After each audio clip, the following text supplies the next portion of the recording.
بسم اللہ الرحمن الرحیم انا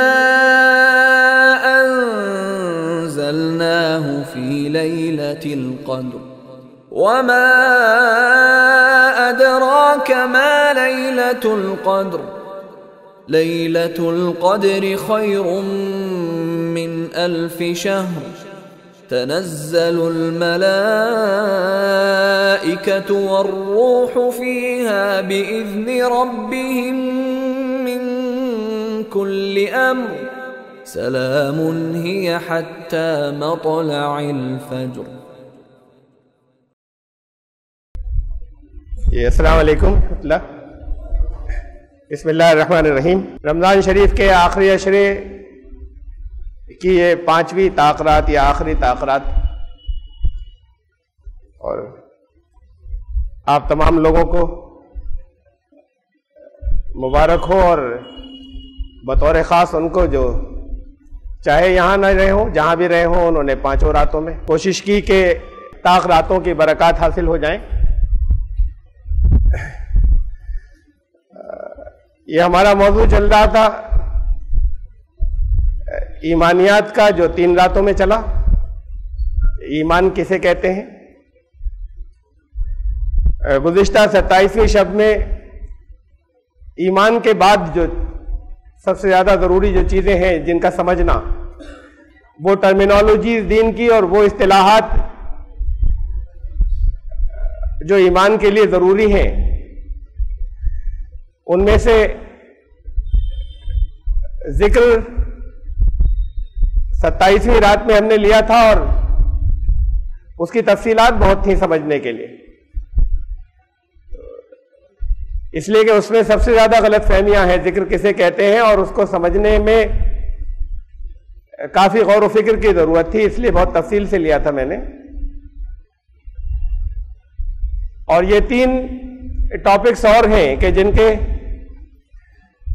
بغیر اصل میں ایمان نہیں ہوتا پورا، یا ایمان سمجھ میں نہیں آتا، یا ایمان کے بعد سب سے زیادہ ضروری ہے انہیں سمجھنا: صبر، شکر اور توکل۔ اور ایک ہیڈنگ پھر بھی رہ گئی جو بہت ضروری ہے، میں مختصر زبانی اس کا ذکر کیے دیتا ہوں، وہ ہے تقوی۔ تو سب سے پہلے میں تقوی کے بارے میں کچھ باتیں بتا رہا ہوں جو ڈسپلے پر نہیں ہے۔ یہ لفظ تقوی، اس کا مادہ ہے قو، قاف واو، اس کے معنی ہے بچنا۔ تو مختلف صحابہ سے جو اس کی تشریح ہمارے سامنے آتی ہے، تشریحات: تنگ راستہ ہو، دونوں طرف خاردار کانٹے دار جھاڑیاں ہوں، اور ان میں سے کوئی شخص اپنے کپڑوں کو بچاتا ہوا نکل جائے کہ کہیں نہیں الجھے، اسے تقویٰ کہتے ہیں۔ عام طور سے اس کا ترجمہ لوگ اللہ سے ڈر کرتے ہیں، اللہ کی نافرمانی سے بچنا۔ لفظ کے معنوں میں، اس لفظ کے مادے میں ڈر ہے ہی نہیں۔ ڈر کے لیے خشیت لفظ آتا ہے عربی میں، اور ڈر بھی بہت اہم چیز ہے۔ جگہ جگہ اللہ سے ڈر کا مطلب اللہ کے قانون، اس کے نتائج سے ڈرنا۔ تو جگہ جگہ اس ڈر کی بات کی گئی ہے۔ اللہ کے قانون سے ڈرنا، وہ قانون جو نہیں بدلے گا، جو پہلے سے بتا دیا گیا ہے، اس کی پکڑ سے ڈرنا، اور اللہ کی ذات سے محبت کرنا۔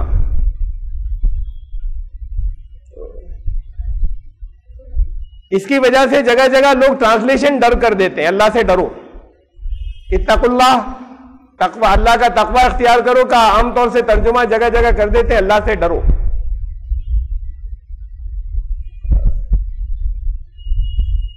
تقوی سب سے اعمال کے اندر، اعمال جن کیفیات کے ساتھ میں کیے جاتے ہیں، اس میں سب سے اوپر کے درجے کی چیز ہے، اعلیٰ درجے کی چیز۔ مطلب تو یہی ہے کہ اس کی نافرمانی سے بچنا. اب یہ بچنا دو طریقے سے ہو سکتا ہے، دو وجوہات سے، یا ڈر کی وجہ سے بچنا یا محبت کی وجہ سے بچنا. ڈر بھی اچھی چیز ہے، اس لیے کہ وہ کسی فرضی چیز کا ڈراوا نہیں دیا گیا ہے.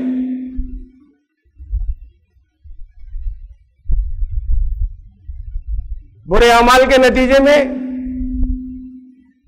جو بھیانک نتیجہ سامنے آ سکتا ہے، جو جہنم ہے، وہ حقیقی ہے، وہ کوئی فرضی ڈراوا نہیں ہے. تو کسی جگہ کوئی خطرہ ہو، کوئی رسک ہو، اس کو بتانا ضروری ہے، اس کو کہنا ضروری ہے، بار بار کہنا ضروری ہے. تو اس لیے بار بار کہا گیا. لیکن جو اونچا درجہ ہے نافرمانیوں سے بچنا، اس کا جو سب سے اونچا درجہ ہے وہ ہے محبت کی وجہ سے بچنا. یہ زیادہ اونچا درجہ ہے. میں اسے قانون کی حیثیت سے تو نہیں بیان کر رہا، لیکن اللہ والوں میں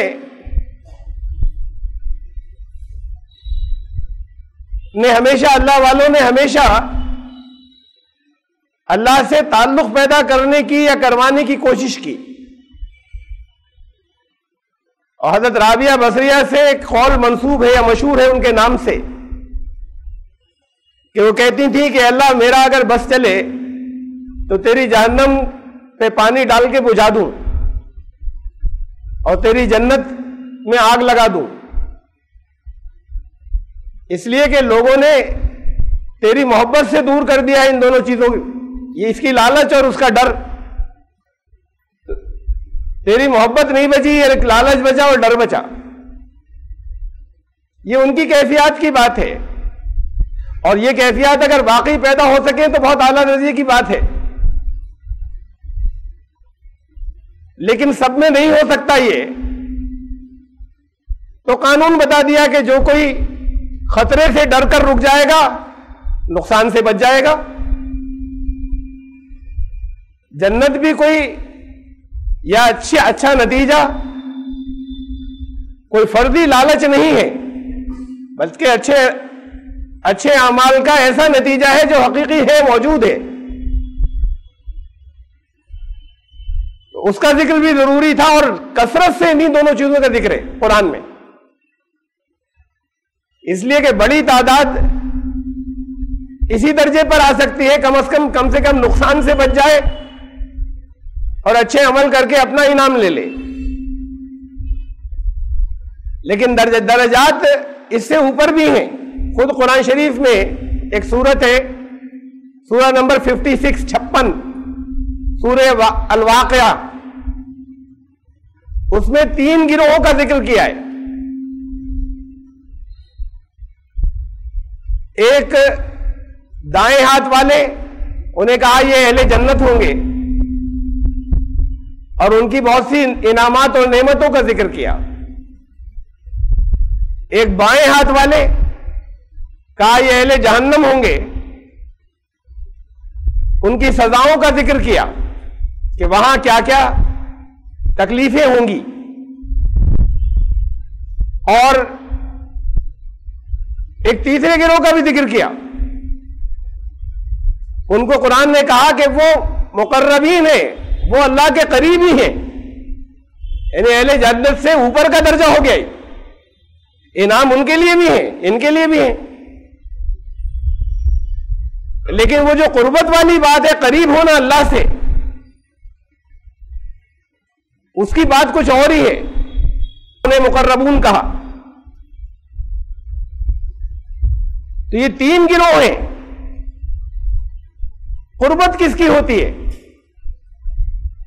قریب کون ہوتا ہے کسی کی ذات سے؟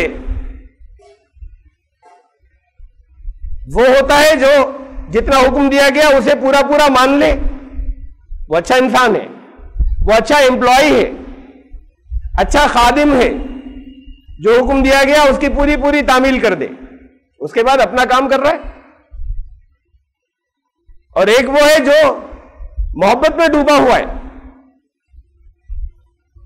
صرف اس وجہ سے کر رہا ہے، قانون کی پابندی تو کرتا ہی ہے، اس سے اور آگے بڑھ کر وہ مقرب ہوتا ہے، وہ قریب ہوتا ہے۔ تو 3 درجات تو یہ ہو گئے۔ تقویٰ چونکہ سب سے اوپر کا درجہ ہے، گناہوں سے بچنے میں جو سب سے اعلیٰ درجے کا، تو اعلیٰ درجہ تو محبت کے ذریعے آتا ہے، اللہ کی محبت کی وجہ سے اس کی ہر طرح کی نافرمانی سے، اس کی ناپسند سے بچ جانا۔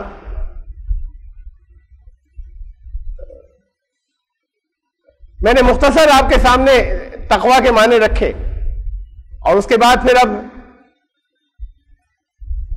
یہ 3 عنوانات ہیں، یہ 3 ہیڈنگز ہیں جن کے معنی سمجھنا ضروری ہے۔ اس میں یہ پہلے نمبر پہ ہے صبر۔ اس کے بھی معنی جیسے ذکر کے بارے میں تھا، اس کے معنی بھی غلط سمجھے جاتے ہیں، عام طور سے جو سمجھے جاتے ہیں وہ نہیں ہیں۔ ہمارے یہاں صبر کہتے ہیں سرنڈر کر دینے کو۔ کوئی بے پناہ پریشانیوں میں ہے، مصیبت میں ہے، کوئی راستہ کہیں سے نہیں نکل رہا، اسے کہا جاتا ہے کیا کر سکتے ہیں، صبر کے علاوہ کوئی راستہ بھی تو نہیں ہے، صبر کرو۔ آخری درجے کی بات صبر کی یہ ہوتی ہے کہ صبر اسے کہے جو چیخے چلائے نہیں، روئے پیٹے نہیں، سر جھکا کے بیٹھ جائے لیکن چیخے چلائے نہیں، کہ بھئی بڑا صبر کر رہا ہے۔ لوگ ہمدردی میں کہتے ہیں کہ یہ بیچارہ کتنا اس کو صبر کرنا پڑ رہا ہے۔ تو صبر کوئی بیچارگی کی چیز نہیں ہے۔ قرآن کی ٹرمینالوجی میں صبر اسے نہیں کہتے جسے ہمارے یہاں صبر کہا جاتا ہے، کہ جو مجبوری میں آتا ہے اور اس میں سرنڈر ہوتا ہے کہ اب اور کوئی راستہ نہیں بچا، صبر کریں گے۔ جب کوئی راستہ نہیں بچا تب صبر ہوتا ہے، اور مجبوری میں ہوتا ہے۔ یہ ہماری لینگویج میں اور ہماری زبان میں صبر کے یہ میننگ ہو گئے۔ قرآن کی زبان میں صبر کے یہ میننگ نہیں ہے۔ یہ تو بہت اعلیٰ درجے کا مقام ہے صبر، بہت اونچے درجے کا۔ کچھ آیات کے ذریعے سمجھیں اسے۔ سورہ آل عمران یعنی سورہ نمبر 3 کی آیت نمبر 146، 146، وَكَأَيٍّ مِّن نَبِيٍّ قَاتَلَ مَعَهُ رِبِّيُّونَ كَثِيرٌ فَمَا وَهَنُوا لِمَا أَصَابَهُمْ فِي سَبِيلِ اللَّهِ وَمَا ضَعُفُوا وَمَا اسْتَكَانُوا وَاللَّهُ يُحِبُّ الصَّابِرِينَ۔ بہت سے ایسے نبی گزرے اللہ کے کہ اللہ کے راستے میں جانے دینے کی نوبت آ گئی، فرنٹ کے اوپر لڑنا پڑا، اور ان کے ساتھ دیا ان کے صحابہ نے، اللہ والوں نے ان کے ساتھ مل کر جنگ میں شریک ہوئے، وہاں جانے دی، بڑے سخت حالات آئے۔ تو قرآن نے کہا کہ فما وہنوا لما اصابہم فی سبیل اللہ، تو اللہ کے راستے میں پھر جو پریشانیاں آئیں، جو مصیبتیں آئیں، اس پر وہ بودے نہیں بنے، اس پر وہ بزدل نہیں بنے، اس پر انہوں نے ہمت نہیں ہاری۔ وما ضعفوا، ذرا بھی کمزوری نہیں دکھائی، ویک نہیں ہوئے۔ وما استکانوا، ٹھہرے بھی نہیں، مقابلہ کرتے چلے گئے۔ واللہ یحب الصابرین، اللہ محبوب رکھتا ہے ایسے صبر کرنے والوں کو۔ تو صبر کہتے ہیں حالات کا چاہے جتنے دنیا کی نظر میں سخت ہو، مقابلہ کیے چلے جانا، سر جھکا کر ایک طرف بیٹھ جانا کہ ہم چیخ چلا نہیں رہے، رو نہیں رہے، اسے صبر نہیں کہتے۔ یہ تو مجبوری میں، بے کسی میں اسلام کسی جگہ انسان کو اس اسٹیج پہ لانے کی ترغیب نہیں دیتا کہ ایک طرف بیٹھ جاؤ۔ نکلیں، حالات کو فیس کریں اور مقابلہ کرتے چلے جائیں، ڈٹے رہیں۔ ایمان کے راستے میں تو بہت مسائل آئیں گے۔ ایمان کو 3 راتوں آپ نے سنا،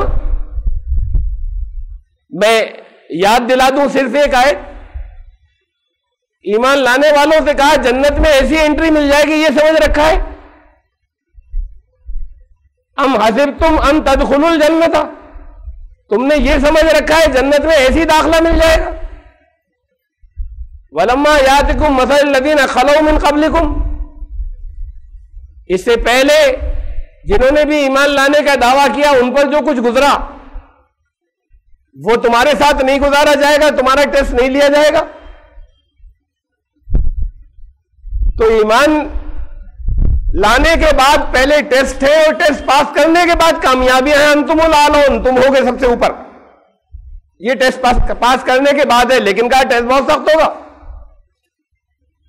خالی زبانی دعویٰ نہیں قبول کیا جائے گا کہ ہم ایمان والے ہیں۔ اس امتحان سے جو گزر جائیں گے وہ دنیا میں سب سے اوپر ہوں گے، ان کے لیے کامیابیاں ہیں۔ تو صبر یہ ہے کہ نہ کمزوری دکھائیں، نہ بودے بنے، نہ ہمت ہارے، اور نہ ٹھہرے، رک کر نہیں بیٹھے۔ قرآن کی زبان میں اسے صبر کہتے ہیں۔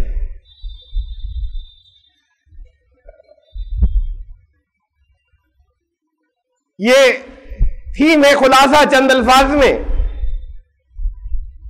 ثابت قدم رہنا، ڈٹے رہنا،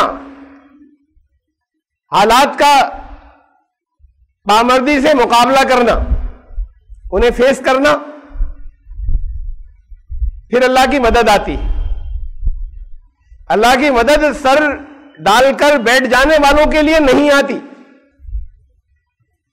ان کے لیے آتی جو کوشش کرتے چلی جائیں۔ ایک بار ناکامی ہوگی، دوسری بار ہوگی، تیسری بار کچھ سیٹ بیک آئیں گے، چوتھی دفعہ کامیابی ہوگی۔ چاہے جتنی دفعہ محسوس ہو کہ ابھی تو سب باتیں الٹی جا رہی ہیں، دیکھیے، انالائز کیجئے کہ کہاں دقت ہے، کہاں پریشانی، کس وجہ سے نقصان ہوا، کس وجہ سے پھر ایڈورس۔ یہ تو سب قانون کے مطابق ہو رہا ہے، غلطی کہیں اپنی ہے، اپنے فیصلوں کی غلطیاں ہیں، اپنے عمل کی غلطیاں ہیں، اپنے ایکشنز کی غلطیاں ہیں، اسے انالائز کیجئے، پھر اس کے بعد کھڑے ہوئیے۔ اپنی ذاتی زندگی میں بھی اور دین کے راستے میں جو امتحان آئے ان امتحانات کے معاملے میں بھی۔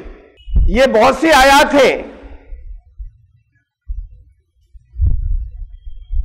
سورہ نمبر 25، سورہ فرقان، سورہ الفرقان ایک سیریز ہے جو چلی ہے آیت نمبر 63 سے 63 سے آیت نمبر 74 تک۔ اس میں بتایا کہ رحمان کے بندے کون ہیں، خالی دعویٰ کرنے والے نہیں، بلکہ بندگی جنہوں نے اپنے آپ کو سپرد کر دیا، وہ ان کے کیریکٹرز کیا ہیں، ان کے اعمال کیا ہیں۔ یہ آیت نمبر 74 تک 74 تک ایک بہت سی باتیں بتائیں، اور اس کے بعد آیت 75 میں کہا یہ ہے وہ لوگ جو اس مقام پر قائم رہے، ان تمام چیزوں پر سلپ نہیں ہوئے، جو صبر کرنے والے ہیں۔ اس لیے سنیے اسے، وَعِبَادُ الرَّحْمَنِ الَّذِينَ يَمْشُونَ عَلَى الْأَرْضِ هَوْنًا وَإِذَا خَاطَبَهُمُ الْجَاهِلُونَ قَالُوا سَلَامًا۔ یہ صبر کرنے والوں کے گن ہیں، ان کی صفات، ان کے ایٹریبیوٹس ہیں، لیکن آخر میں سمرائز کر کے یہ کہا کہ یہ وہ لوگ ہیں جنہوں نے صبر کیا، یعنی سامنا کرتے چلے گئے، سلپ نہیں ہوئے، پھسلے نہیں ان سارے پلیس، ان سارے مقامات کے اوپر۔ رحمان کے بندے باقی تو دعویٰ کرنے والے ہیں، لیکن بندے وہ ہیں کہ جو تکبر نہیں کرتے، انکساری کے ساتھ میں، ہیوملٹی کے ساتھ میں، ونمرتا کے ساتھ میں گزرتے ہیں، اپنی زندگی نکالتے ہیں۔ اور جب لوگ ان سے الجھتے ہیں، جاہل، اور جاہل قرآن کی زبان میں بے پڑھے لکھے کو، ان پڑھ کو جاہل نہیں کہتے، جاہل اسے کہتے ہیں کہ جو ہدایت کا راستہ بتایا گیا اس راستے کو نہیں جانتا، وہ جاہل ہے۔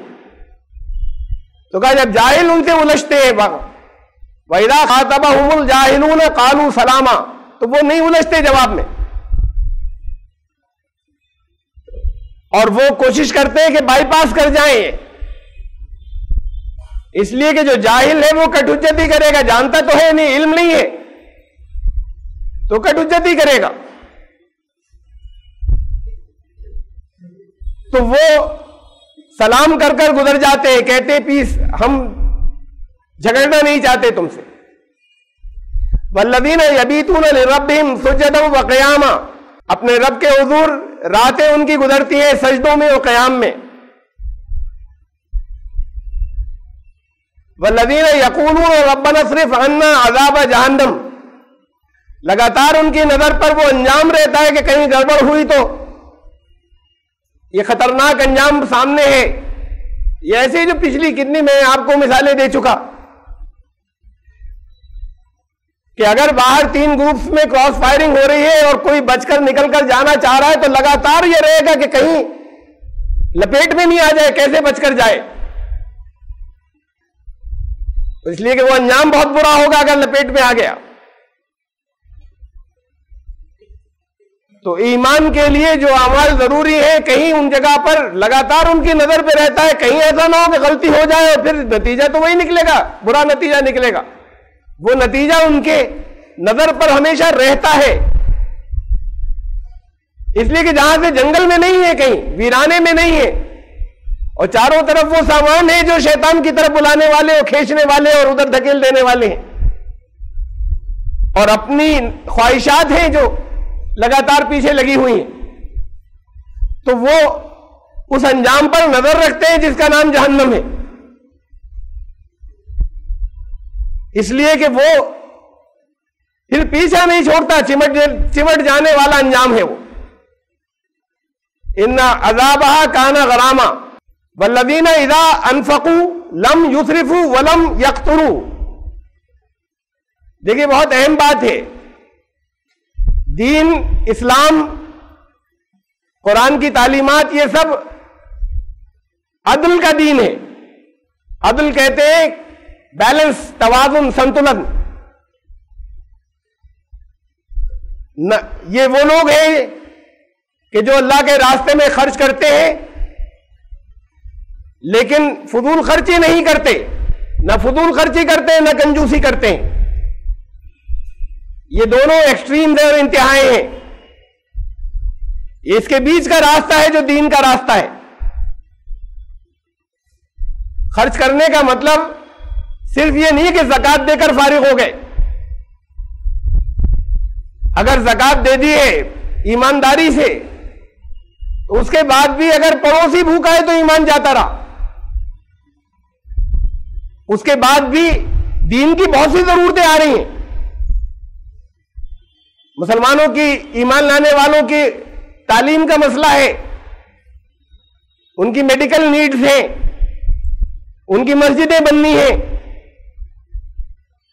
یہ تمام چیزیں زکوٰۃ کے پیسوں سے نہیں ہوتی.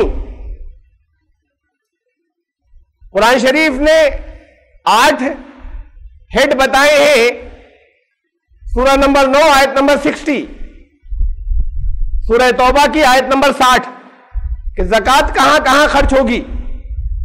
اس کا یہ مطلب نہیں کہ ضرورتیں اور نہیں ہیں، زکوٰۃ وہاں خرچ ہوگی جو لازماً دینا پڑ رہا ہے. اس کے بعد بھی اگر ضرورتیں پوری نہیں ہوئی تو جو پیسے والے ان سے حساب لیا جائے گا. یہ تو فرض تھا جو لازم دینا تھا، اور یہ اس لیے تھا بنیادی طور پر کہ غریبی دور ہو جائے ایمان والوں کی. غریبی ریکھا، پاورٹی لائن جسے کہتے ہیں، وہ اسلام نے ڈیفائن کی دنیا میں سب سے پہلے. ہمارے یہاں تو سب جگہ الگ الگ ہر ملکوں میں، اور ایک ہی ملک کے اندر لگاتار اس کے اوپر ڈیبیٹ رہتی ہے کہ یہ غریبی ریکھا کیا ہے. بڑی معمولی سی، اسلام نے بہت اوپر رکھی تھی غریبی ریکھا، کہ جس کی حیثیت ایسی ہے کہ اسپیئر میں اپنی ضرورتوں سے اسپیئر کرنے کے بعد 7.5 تولے سونے کے برابر اس کے پاس مالیت ہے. یہ اس لیول سے جو نیچے ہے وہ غریب ہے. اور اسلام نہیں چاہتا کہ ایک بھی غریب بچے ان میں، ایمان والوں میں. تو 5 سال کے اندر مدینے میں زکات لینے والے نہیں بچے تھے جب زکات کا حکم آیا اس کے بعد، اس لیے کہ غریب نہیں بچا کوئی۔ اگر زکات انہی مصارف پہ خرچ ہونے لگے جو قرآن نے بتائی ہے تو اب بھی نہیں بچیں گے 5 سال کے بعد۔ 5 سال میں ایک بھی غریب نہیں بچے گا۔ غریب کا مطلب یہ جو اسلام نے بتایا، یہاں کے غریب تو بہت نیچے ہیں۔ اسلام نے جو غریبی ریکھا بتائی ہے اس سے اوپر آئیں گے، امیر نہیں ہو جائیں گے، سب مالدار نہیں ہو جائیں گے، سارے غریب نہیں بچیں گے۔ اور غریبی اسلام نے بتایا کہ غریبی کا لیول یہ ہے، اس سے اوپر آئیں گے۔ اس کے بعد بھی دینی ضرورتیں ہیں اور بہت ہیں، تو پھر جب غریب نہیں بچے تو ان ضرورتوں پہ خرچ کریں گے، اور جو اور زیادہ پیسے والے ہیں وہ تو پھر ان کو زیادہ کرنا ہی ہے، کرنا ہی چاہیے۔ جان و مال اللہ کے ہاتھ بیچ چکے نا۔ یہ آیت آئی تھی ایمان والے حصے میں، ان اللہ اشتری من المؤمنین انفسهم واموالهم بان لهم الجنہ۔ ایمان لانے والے تو وہ ہیں جو اپنے جانوں اور مالوں کا اللہ سے سودا کر چکے جنت کے بدلے، کہ اب آپ کا ہے، یہ میرا نہیں ہے۔ تو پھر یہ کہ جس نے یہ سوچا کہ زکات میں نے سب ایمانداری سے دے دی، ابھی تو ایمانداری والی بات بھی نہیں ہے، جس نے یہ سوچا کہ میں نے زکات دے دی ایمانداری سے، اب ذمہ داری ختم، تو وہ خیانت کر رہا ہے۔ مال تمہارا کب تھا؟ اللہ کے ہاتھ بیچ چکے تھے۔ اللہ نے اجازت دی کہ اپنی ضرورتوں پہ بھی کر لو خرچ، کسٹوڈین بنایا تھا، جان و مال ہمارے حوالے کر دو، ہمارا ہے رکھو ابھی اپنے پاس، اب لیکن ہمارا ہے، اس کے بدلے جنت تمہاری ہے۔ تب ہے ایمان والے، ورنہ ایمان والے نہیں ہیں اگر یہ سودا نہیں ہوا ہے تو۔ بڑے مشکل ٹیسٹ ہیں۔ یہ سمجھنا کہ ایمانداری سے زکات دے دی اور اس میں بھی احسانات ہیں، زکات قبول نہیں ہوتی، قرآن کہتا ہے۔ اگر کہیں احسان جتایا گیا دیتے وقت، جو صحیح آنکڑے نہیں معلوم، لیکن جن لوگوں نے تھوڑی سی کوشش کی، انہوں نے ایک رف جو آنکڑے نکالے ہیں ہندوستان میں ان گئے گزرے حالات میں، جبکہ مسلمان سب سے پیچھے، مسلمان پیسے والے بھی دوسری کمیونٹیز کے پیسے والوں سے پیچھے اور بہت تھوڑے سے، تب یہاں پر 25,000 کروڑ روپے کی زکات تقسیم ہوتی ہے ہندوستان میں، اور دیتے نہیں پھر سب، تب یہ 25,000 کروڑ روپے ہر سال تقسیم ہوتی ہے زکات، لیکن اس میں سے 60% وہاں جاتی ہے جو قرآن، 65%، 70% وہاں جاتی ہے جو قرآن نے کہا وہاں نہیں جائے گی، مطلب قرآن نے اس کا نام نہیں لیا 59 میں، اب 70% تو نکل گئی، 20% کچھ تنظیموں کو جاتی ہے، مختلف تنظیمیں، معلوم نہیں اس میں سے کون بالکل صحیح مصرف، ہم خوشگمانی رکھتے ہیں کہ صحیح مصرف میں خرچ کرتے ہوں گے۔ 10% لوگ انڈیویجول دیتے ذاتی طور پر، ہے تو بہت جو انڈیویجول دیتے ہیں اس 10% میں، بڑی تعداد ہے وہ 10% کی، اس لیے کہ تھوڑے تھوڑے سے، کسی کے 2,000 ہے، کسی کے 5,000 ہے، کسی کے 10,000 ہے، کسی کے 15,000 زکات کے، 20,000 ہے، اس لیول کے تو بہت لوگ ہیں، لیکن یہ 10% جو ٹوٹل ہے یہ بھی بہت بڑا ہے، اس میں اصلی وہ لوگ ہیں جن کی لاکھوں زکات ہوتی ہے، 10 لاکھ 20 لاکھ اس سے بھی اوپر، وہ جب انڈیویجول دیتے ہیں وہ نہیں جان سکتے کہ کتنے لوگ غریب ہیں اور کتنوں کی ضرورتیں ہیں کہاں کہاں۔ اب ان سے جو لوگ لینے آتے ہیں وہ نہیں دینا چاہتے، کہ کوئی سینٹرل نظام وہ قائم نہیں کرنا چاہتے کہ وہاں سے ہندوستان بھر میں کمیٹیاں ہو جو لوگوں کی تحقیق کر کے ضرورت مندوں کو پہنچا دے، وہ خود دینا چاہتے ہیں تاکہ وہ مشہور ہو جائے اس بات کے لیے کہ بڑا پیسہ خرچ کرتے ہیں۔ اس 10% میں سے، اب 10% کی بات ہو رہی ہے خالی، جتنے لوگ ہیں اس میں 90% تو کے ہاتھ میں تو 10% پیسہ ہے،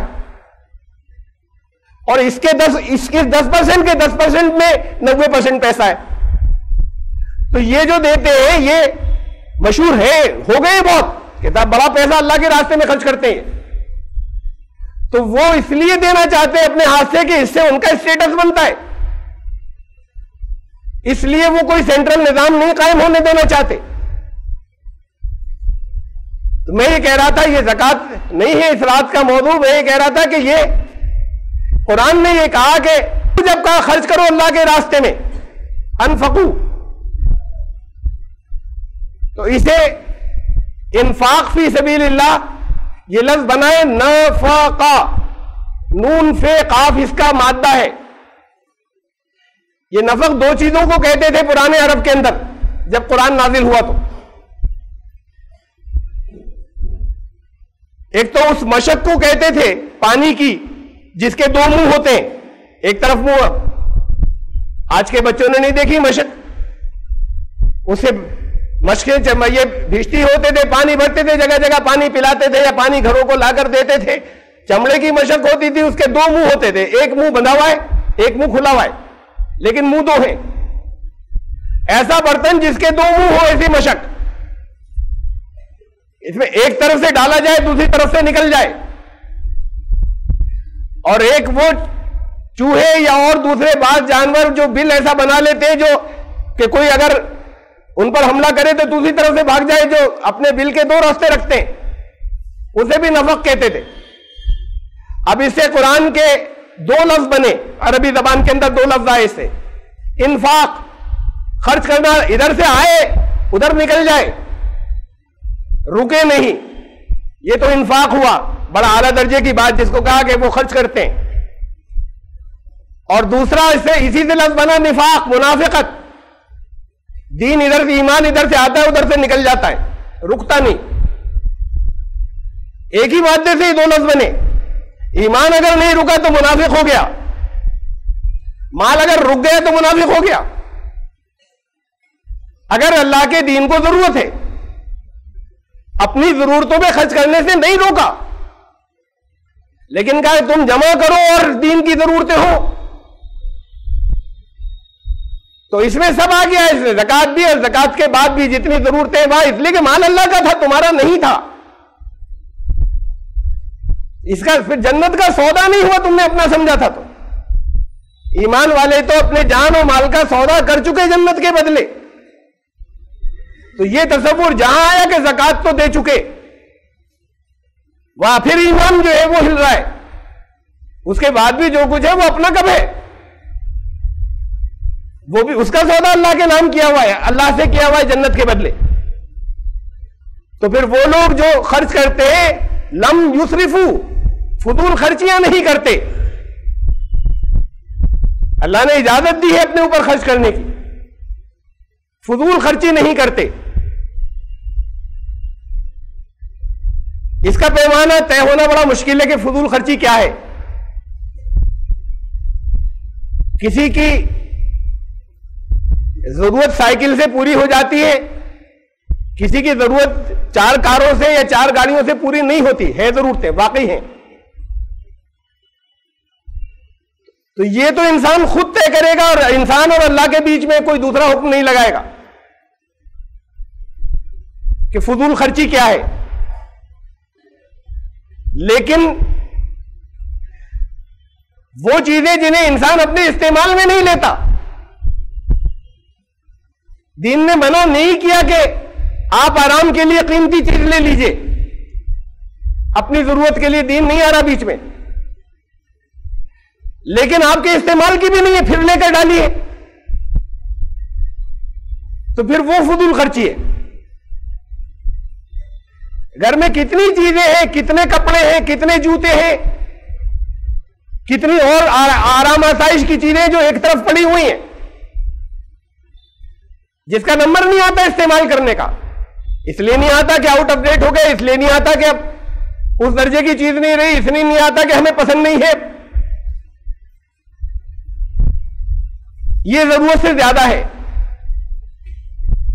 لی تھی, ضرورت تھی, اب ضرورت سے زیادہ ہو گئی, نئی چیزیں پڑی نہیں ہیں, استعمال چیز پڑی نہیں ہے. یہ نکلنی ضروری ہے, بہت سے لوگوں کے لیے بہت قیمتی ہے, بہت سے لوگوں کو بہت ضرورت ہے ان چیزوں کی, آپ استعمال نہیں کر رہے.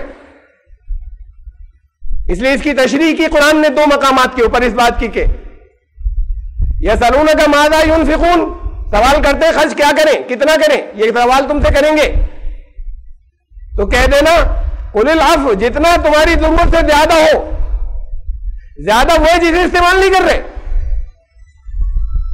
اور بہت لوگوں کی بہت چیزیں پڑی جو استعمال میں نہیں آ رہی, اس میں بہت قیمتی چیزیں بھی ہیں, اس میں اوسط درجے کی بھی ہیں, اس میں پھٹے جوتے بھی ہیں جو دوسرا کوئی پھٹے بھی لینے کو تیار ہے, وہ ننگے پاؤں ہے.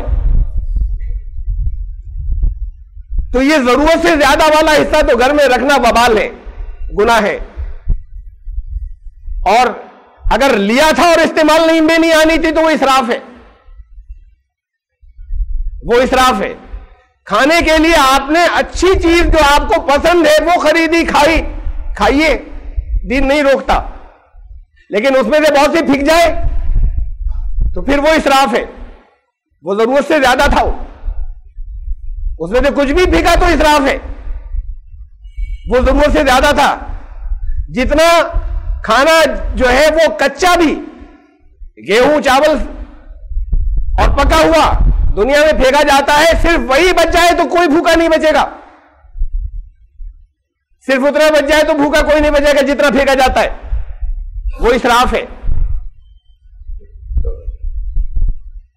اس کا اجر نہیں ملے گا. پھر اسے سمجھ لیجئے, کپڑے کچھ آؤٹ آف ڈیٹ ہو گئے تھے, اب آپ نے کہا ضرورت سے زیادہ میں نہیں پہنتا, کسی کو دے دوں بڑا اجر ملے گا, ثواب اجر نہیں ملے گا.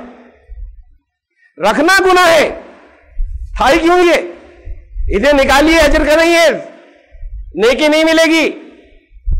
یہ پہلا اصول تھا کہ جو ضرورت سے زیادہ ہو. دوسرا بتایا نیکی تمہیں نہیں, نیکی تک تم نہیں پہنچ سکتے. لن تنالوا البر حتی تنفقوا مما تحبون, جو تمہیں محبوب ہے, جو تمہیں پسند ہے, جب تک وہ خرچ نہیں کرو گے نیکی نہیں ہوگی.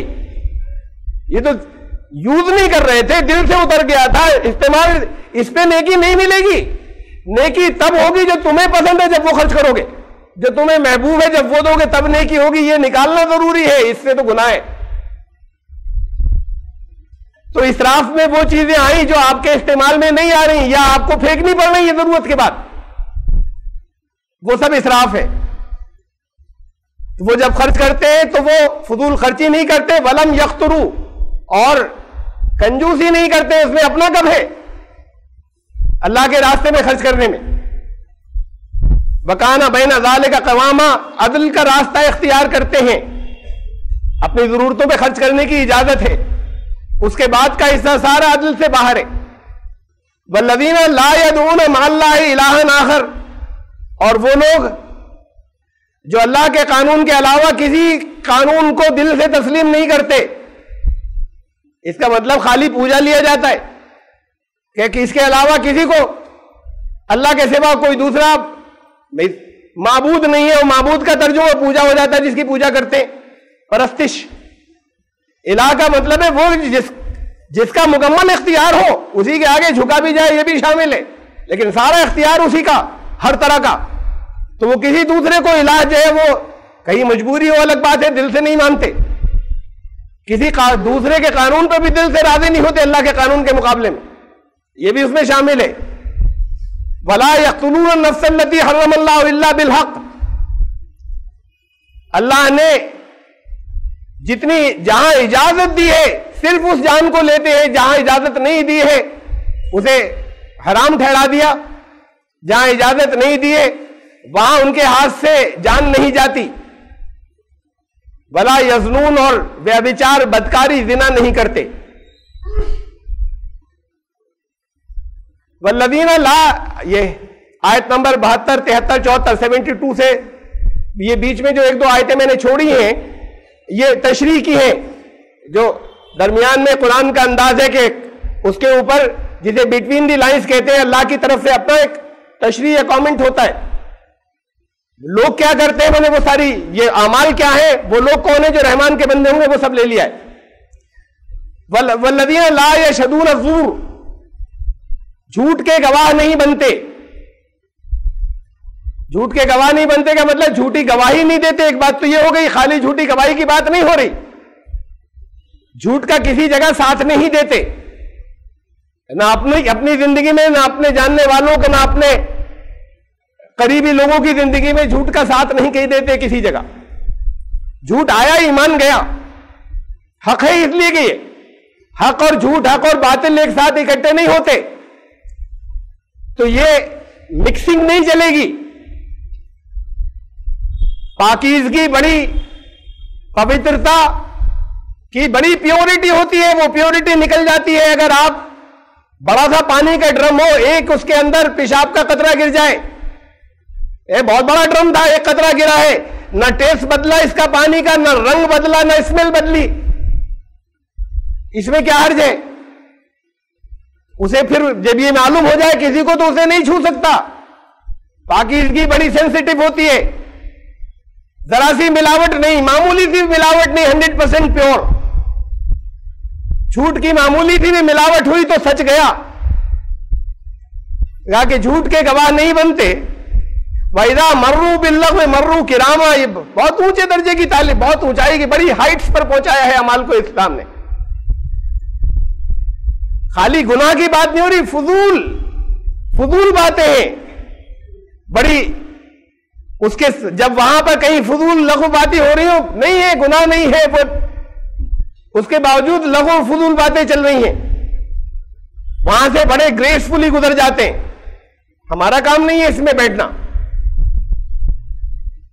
یہ تو ہائٹس پر پہنچایا ہر جگہ کی دین نے۔ ایک علم ہوتا ہے جو نفع دیتا ہے، ایک علم وہ ہوتا ہے جو نقصان پہنچاتا ہے، گیان ایک وہ ہوتا ہے جو لوگوں کو نقصان پہنچاتا ہے، ایک گیان وہ ہوتا ہے جو فائدہ پہنچاتا ہے، اس کے بیچ میں بھی ہے کچھ بیکار ہے، فضول۔ دعا سکھائی رسول اللہ صلی اللہ علیہ وسلم نے، اللہم انی اعوذ بک من علم لا ینفع، اے اللہ آپ کی پناہ چاہتا ہوں ایسے علم سے جو نفع نہیں پہنچا رہا، یہ نہیں کر جو نفع نہیں پہنچا رہا، علم ایسا ہی چاہیے جو نفع پہنچائے، جو پروفٹ دے، جو بینیفیشل ہو۔ اس کا تو ذکر ہی نہیں بیچ میں، کہا اس سے بھی پناہ چاہتا ہوں جو کچھ نہیں کر رہا، تو جو فائدہ نہیں پہنچا رہا اس سے پناہ چاہتا ہوں۔ یہ ان ہائٹس کے اوپر اخلاقیات کو یا اعمال کو یا جو ایمان کے لازمی تقاضے ایمان والوں کے اندر جو چیزیں آ جائیں گا، یہ رحمان کے بندے فضول پہ سے گریسفلی گزر جاتے ہیں، یہ کہ ہمارے رکنے کی جگہ نہیں ہے یہ۔ والذین یقولون ربنا ھب لنا من ازواجنا وذریاتنا قرۃ اعین، تمنا رہتی ہے ان کی کہ ہمارے لیے نہیں، ہماری جوڑوں کے لیے بھی، ہمارے شوہر کے لیے، ہماری وائف کے لیے، اور ہماری جو آگے ہمارے آنے والی نسلیں ہیں، ہماری آنکھوں کی ٹھنڈک بنے کا مطلب یہ ہے کہ ایمان والوں کی آنکھوں کی ٹھنڈک وہی ہوں گی کہ جو اس مشن کو، اس راستے کو آگے لے کر جائیں۔ اور پھر بہت یہ چھوٹی سی آگے کا جو فقہ آ رہا ہے، بہت بڑی دعا ہے کہ جو یہ کہتے ہیں کا مطلب یہ خالی منہ سے کہنے کی باتیں نہیں، جو اس کے لیے ایفرٹس کرتے ہیں، اس لیے کہ اگر قول اور فعل میں کنٹراڈکشن ہوا تو ایمان نہیں ہے، کہیں کھوٹ آ گئی ہے، پورا نہیں ہے۔ منافقین کو کہا یہ کہ کہتے کچھ ہیں کرتے کچھ اور ہیں۔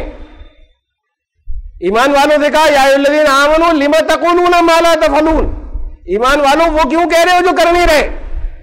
کبر مقتا عند اللہ ان تقولوا ما لا تفعلون، اللہ کے نزدیک بڑی سخت بات ہے کہ منہ سے کہہ رہے ہو نہیں کر رہے، یہ بڑی سخت بات ہے اللہ کے نزدیک۔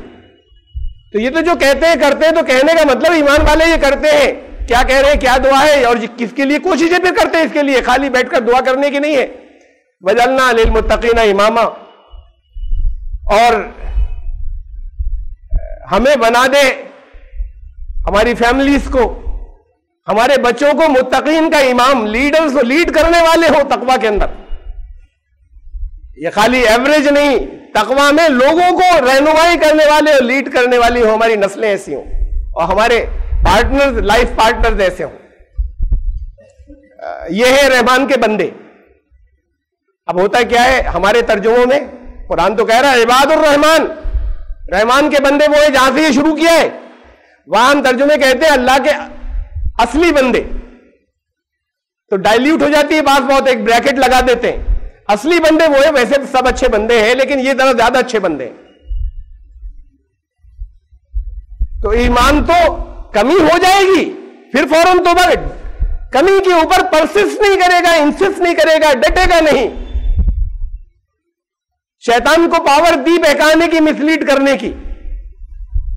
لیکن ایمان والے سے غلطی ہو جائے گی لیکن اس غلطی کے اوپر رکا نہیں رہے گا کہ جانتا ہے غلطی ہے لیکن کر رہے۔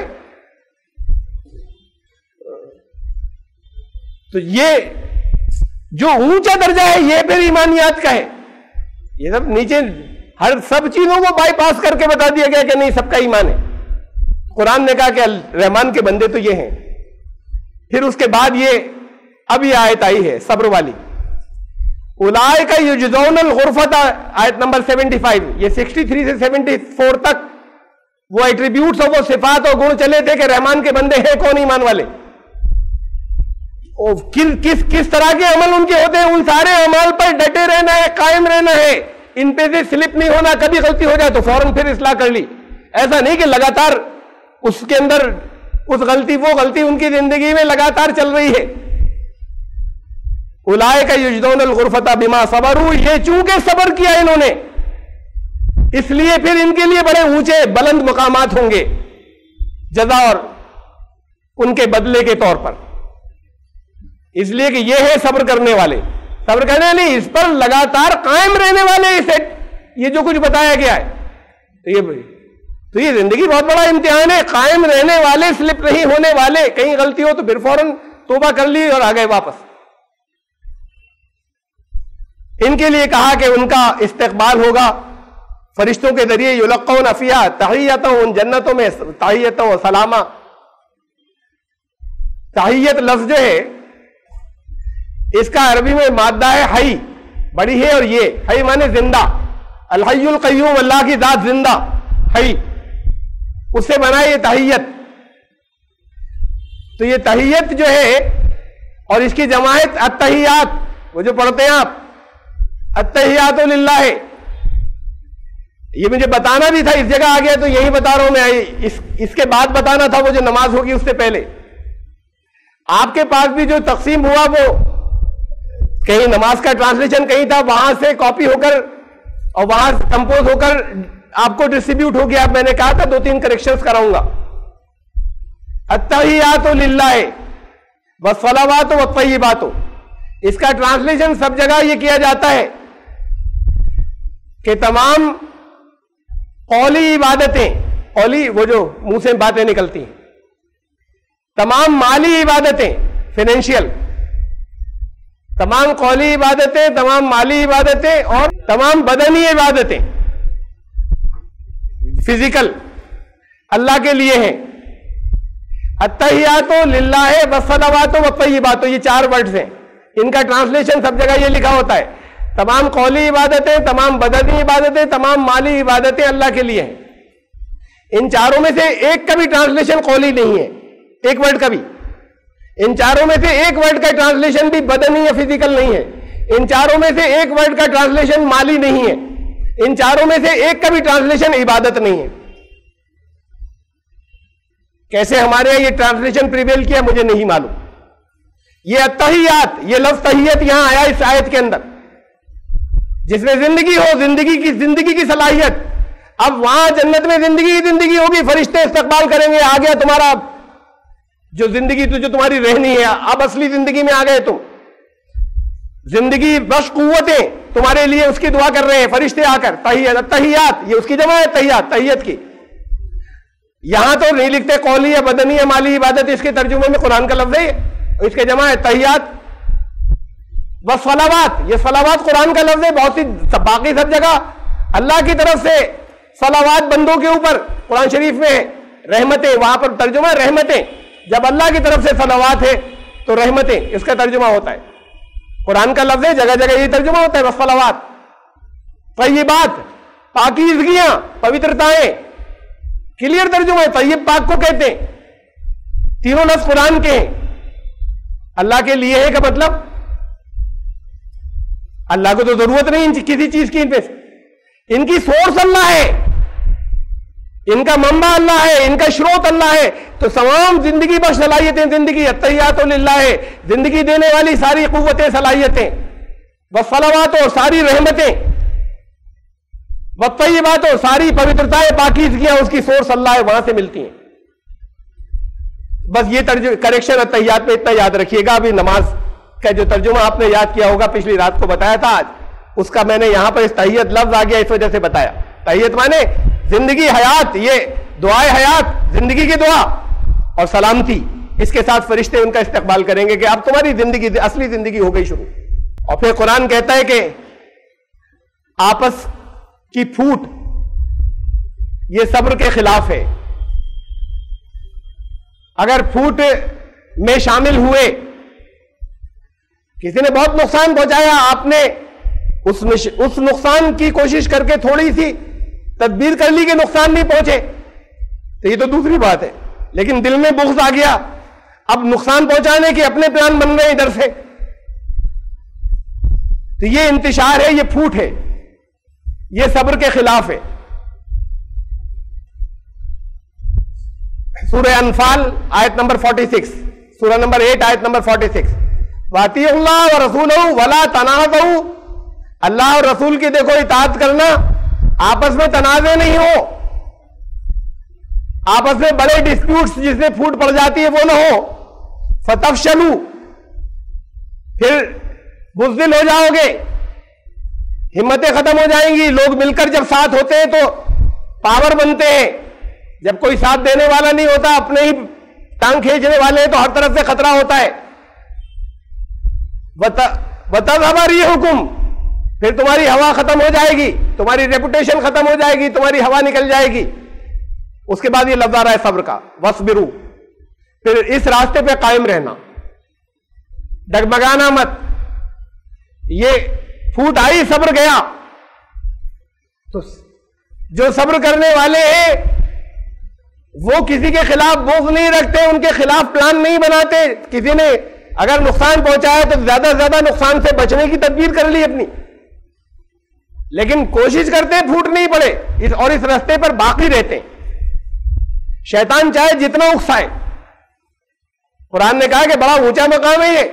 وَإِمَّا يَنزَغَنَّكَ مِنَ الشَّيْطَانِ نَزْغٌ، سورہ نمبر 41 میں ہے یہ. وَإِمَّا يَنزَغَنَّكَ مِنَ الشَّيْطَانِ نَزْغٌ، شیطان اکسائے گا اپنی خاص اکساہٹوں کے ذریعے. اس کا بہت بڑا یہ آرٹ ہے، قرآن کہہ رہا ہے کہ وہ پرووک کرے گا شیطان، کہ اس نے تو کہیں جھوٹی ہوں گی کہیں سچی ہوں گی، کہ اس نے تو یہ ہمارے خلاف محاذ بنا رکھا ہے. اب یہ شیطان اکسائے گا کچھ تو اب تو تمہیں کرنا چاہیے جا کر کچھ. فاستعذ باللہ، وہ اللہ کی پناہ چاہتے ہیں. اس کے بعد فرمایا کہ اس کے بارے میں یہ فرمایا کہ برائی کا اسی سے پہلے، اکساہٹ سے پہلے کہا یہ برائی اور بھلائی جو ہے برابر نہیں ہوتی. وَلَا تَسْتَوِي الْحَسَنَةُ وَلَا السَّيِّئَةُ اِدْفَعْ بِالَّتِي هِيَ أَحْسَنُ، برائی کو بھلائی سے دفع کرنا. اور پھر یہ بھی کہا کہ یہ ہر ایک کے بس کی بات نہیں ہے. وَمَا يُلَقَّاهَا إِلَّا الَّذِينَ صَبَرُوا، صبر کرنے والے جو ہیں صرف وہ باقی وہ ٹکے رہتے ہیں بس، اور کسی کے بس کی بات نہیں ہے کہ برائی کوئی کیے جا رہا ہے اور ہم اس کا جواب بھلائی سے دے دیں. رسول اللہ صلی اللہ علیہ وسلم حدیث ہے، فرمایا مجھے اللہ نے، میرے رب نے مجھے 9 باتوں کا حکم دیا ہے. ان 9 میں سے میں 3 بتا رہا ہوں. پہلی آپ کو کہا جو مجھ سے کٹے میں اس سے جڑوں، جو مجھے نہ دے میں اسے دوں، اور جو میرے ساتھ زیادتی کرے میں اسے معاف کر دوں. قرآن نے کہا کہ یہ بھلائی سے جواب دینا ہے، لیکن یہ ہر ایک کے بس کی بات نہیں ہے. وما يلقاها الا الذين صبروا، صرف وہ لوگ جو صبر کر کے مقام کے اوپر ہے بس وہ کر سکتے ہیں. تو صبر وہ نہیں ہے جو گردن ڈالے بیٹھے، صبر وہ جو ثابت قدم رہتے ہیں، جو ڈٹے رہتے ہیں، یہ صرف انہیں نصیب ہو سکتا ہے. وما يلقاها الا ذو حظ عظیم، یہ بڑے نصیب کی بات ہے. کہا یہ نصیبوں والوں کی بات ہے، ان کے علاوہ کسی کو حاصل نہیں ہوگی یہ صبر کا مقام. اور اس کے بعد فرمایا وَاصْبِرُوا، اس مقام پر یہ جو پر قائم رہنا، اللہ کی اطاعت کرے اور یہ پھوٹ مت پڑنے دینا، تم پھوٹ میں شامل مت ہونا. ان اللہ مع الصابرین، جگہ جگہ تغرے لگا لیتے ہیں نا لوگ گھر میں. ان اللہ مع الصابرین ترجمہ کیا ہے؟ بے شک اللہ صبر کرنے والوں کے ساتھ ہے. ماں مانے ساتھ، اللہ صبر کرنے والوں کے ساتھ ہے. ہمارے استاد مولانا شمس الدین عثمانی رحمۃ اللہ علیہ اس کا ترجمہ کرتے تھے. وہ ترجمہ کرتے کیا مطلب؟ مفہوم اپنی کیفیات میں بہت سی آیات کا جو کچھ وہ بتاتے تھے، بہت سی ہیں. کہتے تھے اس کا مطلب یہ ہے کہ صبر کرنے والوں کا انعام خود اللہ ہے. ماں صابرین، ماں امن ساتھ، وہ ساتھ میں، اب کیا بچا تمہیں کیا چاہیے؟ تو سب کچھ تو آ گیا، وہ تو ہر چیز کا مالک ہے. تو صبر کرنے والوں کا انعام خود اللہ بن جاتا ہے. لے مطلب یہ اس کا ان اللہ مع الصابرین. اور یہ تو بتا دیا کہ ایمان لانے کا دعویٰ کرو گے وَلَنَبْلُوَنَّكُمْ بِشَيْءٍ مِّنَ الْخَوْفِ وَالْجُوعِ وَنَقْصٍ مِّنَ الْأَمْوَالِ وَالْأَنفُسِ وَالثَّمَرَاتِ. طرح طرح سے آزمائش ہوگی ہر طرح کی. اس میں فائنینشیل لاسز کے اندر بھی ہوں گے، اس کے اندر فاقوں کی نوبت بھی آ جائے گی، اس میں خطرات بھی آئیں گے، خوف کی چیزیں بھی آئیں گی، جان و مال کے، آمدنیوں کے، انکم کے. وَنَقْصٍ مِّنَ الْأَمْوَالِ وَالْأَنفُسِ وَالثَّمَرَاتِ وَبَشِّرِ الصَّابِرِينَ. بشارت دے دو، خوشخبری دے دو جو لوگ ڈٹے رہنے والے، صابرین صبر کرنے والوں کو دینا بشارت. امتحان یہ سب آئیں گے جو ان سب سے پاس ہو کر گزر جائیں. یہ کہا یہ لام واللہ نبلونکم، یہ پہلا لام پہ جو زبر ہے اس کے معنی لازماً یہ ہو کر رہے گا، یہ ہونا ہے. یہ پروبیبلٹی نہیں کہ کہیں آئے گا کہیں نہیں آئے گا. جو ایمان والے ان کا امتحان ان تمام چیزوں کے ذریعے تو ہوگا. پھر جو ڈٹے رہنے والے ہیں جو اس میں سے گزر جائیں ان کو دے دینا بشارت. یہ وہ لوگ ہیں، آگے ذرا سا ان کو اور ڈیفائن کیا. الذین اذا اصابتهم مصیبت، جب ان پر مصیبت آتی ہے، جب آتی ہے، قالوا انا للہ وانا الیہ راجعون، تو وہ یاد کرتے ہیں یہاں پہ مجھے کتنے دن رہنا ہے، اصل میں تو وہاں جانا ہے. انا للہ، ہم اللہ کے ہیں اور ہمیں اللہ کی طرف جانا ہے. وانا الیہ راجعون، تو یہاں اگر آئی بھی ہے تو یہ ہمیشہ کی زندگی مقابلے میں ہے کتنے دن کی. جب تک اس سے مقابلہ نہیں کرتے ہمیشہ کی زندگی سے، یہ زندگی چھوٹی نہیں لگتی. کوئی چیز اپنے آپ میں نہ چھوٹی ہوتی ہے نہ بڑی، دوسرے کے مقابلے میں چھوٹی ہوتی ہے یا بڑی ہوتی ہے. تو جب تک آخرت کی زندگی سے مقابلہ نہیں کرتے یہاں کی مصیبتیں پہاڑ بن جاتی ہیں، کچل ڈالتی ہیں. زندگی چھوٹی نہیں لگتی، چاہے جتنا تقریروں میں کہیں زندگی چھوٹی سی ہے. 3 دن برداشت نہیں ہوتے. اور جب مقابلہ اس سے کریں، یہ جو 70-80 سال کی زندگی نہیں، 70-80 ہزار، 70-80 لاکھ کروڑ، اس کے آگے پھر گنتی ہی نہیں ہے، زندگی چل رہی ہے. جب اس سے مقابلہ کریں تو ایسی ہی جیسے بلبلا کوئی پھوٹ گیا.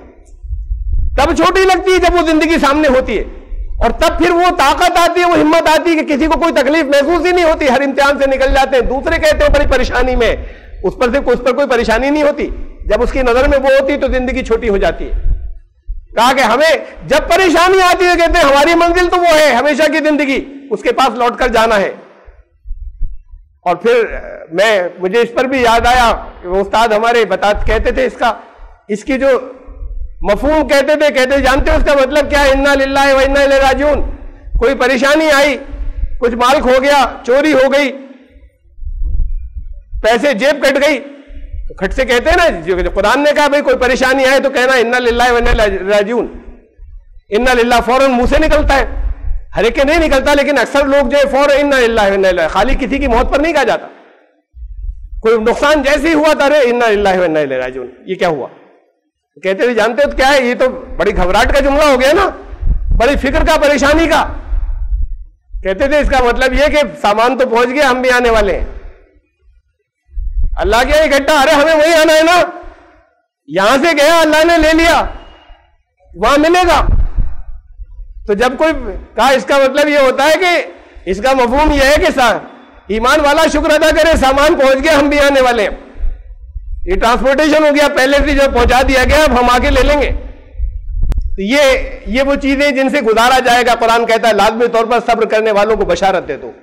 وہ آخرت کی زندگی کو ہمیشہ نظر میں رکھتے ہیں، ان کو یہ تکلیفیں محسوس نہیں ہوتی، اس لیے بشارت دے دو. وہ گزر جائیں گے امتحان سے، وہی گزریں گے جو صبر کرنے والے ہیں، باقی لوگ ڈراپ کر جائیں گے بیچ میں. یہ اتنا سخت راستہ ہمارے بس کا نہیں ہے. کہتے ہیں ایمان ہے یہ صبر. یہاں تک میں نے صبر کے بارے میں کچھ چیزیں رکھی اور اس کے مقابلے میں کچھ کم ہے جو آگے والے حصہ ہے. شکر کے بارے میں میں یہ نہیں کہتا جو لوگوں کو ہم لوگ جو کچھ کہتے ہیں وہ نہیں ہے، وہ شکر ہے. شکریہ ہم لوگ جانتے ہیں کسے کہتے ہیں، لیکن تھوڑا سا اور اس سے آگے بھی ہے. جتنا ہم جانتے ہیں اس سے کچھ آگے بھی ہے. سب سے پہلی چیز تو اسے سمجھ لیں کہ خالی زبان سے کہنے کی چیز نہیں ہوتی شکر. آپ کسی سے کہہ دیں تھینک یو،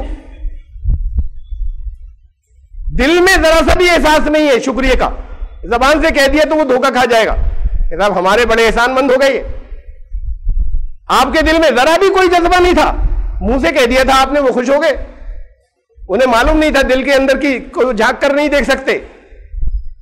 جو دلوں کو کے حال کو جانتا ہے اس کے سامنے اگر بیٹھے ہوئے آپ الحمدللہ الحمدللہ الحمدللہ الحمدللہ کی تسبیح پڑھے چلے جا رہے ہیں، وہ تسبیح بھی اصل میں میں تو بتایا آپ کو، تسبیح جو ہماری زبان میں کہلاتی ہے، لگاتار اللہ تیرا شکر اللہ تیرا شکر، ہر بات کے اوپر منہ سے نکل رہا اللہ تیرا شکر، دل میں کچھ نہیں آیا جذبات شکریہ کے، وہ تو دل کا حال جانتا ہے. یہ یہاں والے دھوکہ کھا جاتے ہیں، وہ دھوکہ نہیں کھائے گا. یہ کیفیات دل میں ہونا چاہیے، زبان سے چاہے نکلے چاہے نہ نکلے، نکلے پر اچھی بات ہے، اس شکر کا اظہار ہو، نہ نکلے دل میں کیفیت ہونی چاہیے تھینک فلنس کی، تب شکریہ ہوا ورنہ نہیں ہوا. اتنی بات ساتھ میں اور سمجھ لیں، ورنہ شکریہ تو جانتے ہیں آپ. کچھ چیزیں اور ہیں اس کے ساتھ. یہ قرآن شریف میں شکر کے مقابلے میں آیا ہے، اور میں نے آپ کو بتایا تھا کہ کسی لفظ کے بھی معنی جاننے کے لیے قرآن نے کس کس مفہوم میں استعمال کیا ہے، کس چیز کے اپوزٹ آیا ہے، وہ اگر ہم جان لیں تو اس کا الٹا کفر کا الٹا شکر ہے، کفر کے مقابلے میں آیا ہے. ایک جگہ نہیں بہت سی جگہوں پر آیا ہے. اس میں سے ایک یہ وَاشْكُرُوا لِي وَلَا تَكْفُرُونَ، شکر ادا کرنا کفر مت کرنا. اب ترجمہ سب یہ کرتے ہیں ناشکری مت کرنا، یہاں پہ کفر کا. ابھی آپ وہی رکھیے جو عربی کا لفظ ہے، میرا شکر ادا کرو کفر مت کرنا. تو شکر کفر کا الٹا ہے اور کفر شکر کا الٹا ہے.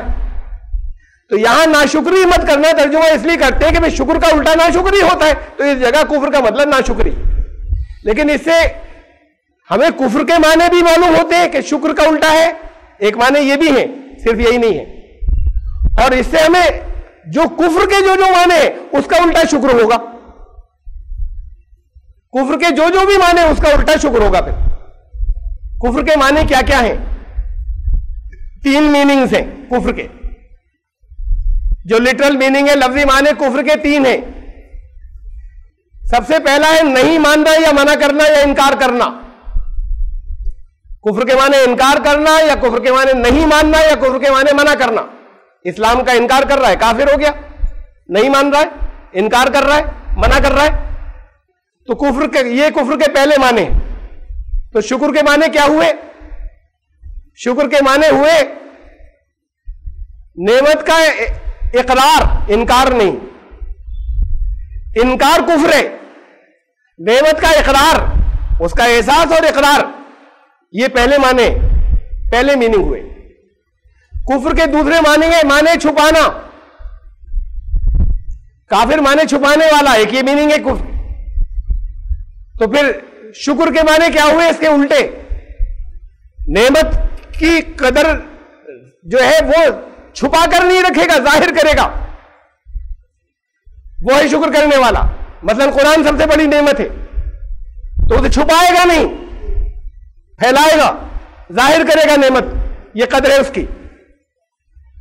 اور تیسرے معنی ہے اس کے ناشکری، تو وہ تو الٹا اس کا شکر اپنی جگہ پر ہے ہی، وہ تو معنی اسی کی وجہ سے. تو اس لیے ان دو معنوں کو اور شامل کر لیجئے شکریہ میں قرآن کے، کہ یہ 2 میننگ شکر کے اور ہیں، نعمت کا احساس اور اقرار. اور دوسری بات کسی بھی نعمت کی قدردانی، اس کو ظاہر کرنا، چھپانا نہیں کہ ہم قدردان ہیں. وہ ظاہر ہو، آپ کے عمل سے ظاہر ہو. عمل سے ظاہر میں مثال اس کی دے رہا ہوں. آپ نے کسی کو ایک فلاور ویس، ایک گلدان پریزنٹ کیا، اس کی قدر کیا ہے؟ تھینک یو تو کہہ دیا، شکریہ کہہ دیا آپ نے. اس کی قدر یہ ہے کہ آپ اپنے کمرے میں یا اپنے ڈرائنگ روم میں اسے کسی جگہ پہ، اچھی جگہ پہ سجا دیجئے، یہ اس کی قدردانی ہوئی.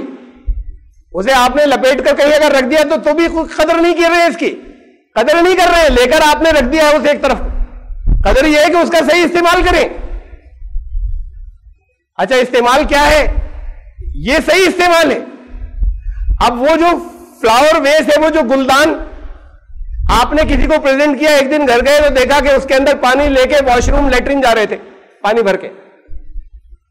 ارے بھئی اپنے ضرورت میں استعمال کر رہے ہیں نا، لپیٹ کے نہیں رکھ دیا ہے، اور سچ مچ ان کی ضرورت ہے وہ، اور پانی بھر کے لے جایا جا سکتا ہے اس میں، اور وہاں واش روم میں پانی لے جانا بھی ضرورت تھی، تو آپ نے دیا تو ضرورت میں استعمال کر رہے ہیں، لیکن وہ اس کی قدر نہیں ہوئی. ناقدری ہوئی، یہ جگہ نہیں تھی اس کے استعمال کی. اگر آپ نے دیکھا منہ سے کچھ نہیں کہے لیکن زندگی میں آئندہ کچھ نہیں دیں گے اسے، ایک دفعہ تو دیا تھا آئندہ کبھی کچھ نہیں دیں گے، یہ ناقدری ہوئی. اس کا نعمت کا صحیح استعمال، یہ قدردانی ہوتی ہے، شکریہ ہوتا ہے. خالی منہ سے کہنا شکریہ نہیں ہوتا. دین نعمت ہے، قرآن نعمت ہے، اس کا صحیح استعمال ہو. صحیح استعمال جو ہے یہ اس کی قدردانی ہے، اس کا شکریہ ہے. ایک دو چیزیں اور ہیں جو قرآن نے جہاں پر یہ شکر لفظ استعمال کیا انہیں بھی جان لی، ورنہ شکر آپ جانتے ہیں. جیسے میں نے کہا بس تھوڑا سا اور ساتھ میں جاننا تھا. وہ شکریہ دل میں ہو، نعمت کی صحیح قدردانی ہو، یہ چیزیں بھی اس میں شامل ہیں. وحی کا پیغام پہنچانا اور غلط انجام سے ڈرانے کا حق ادا کر دینا کا یہ شکر میں شامل ہے.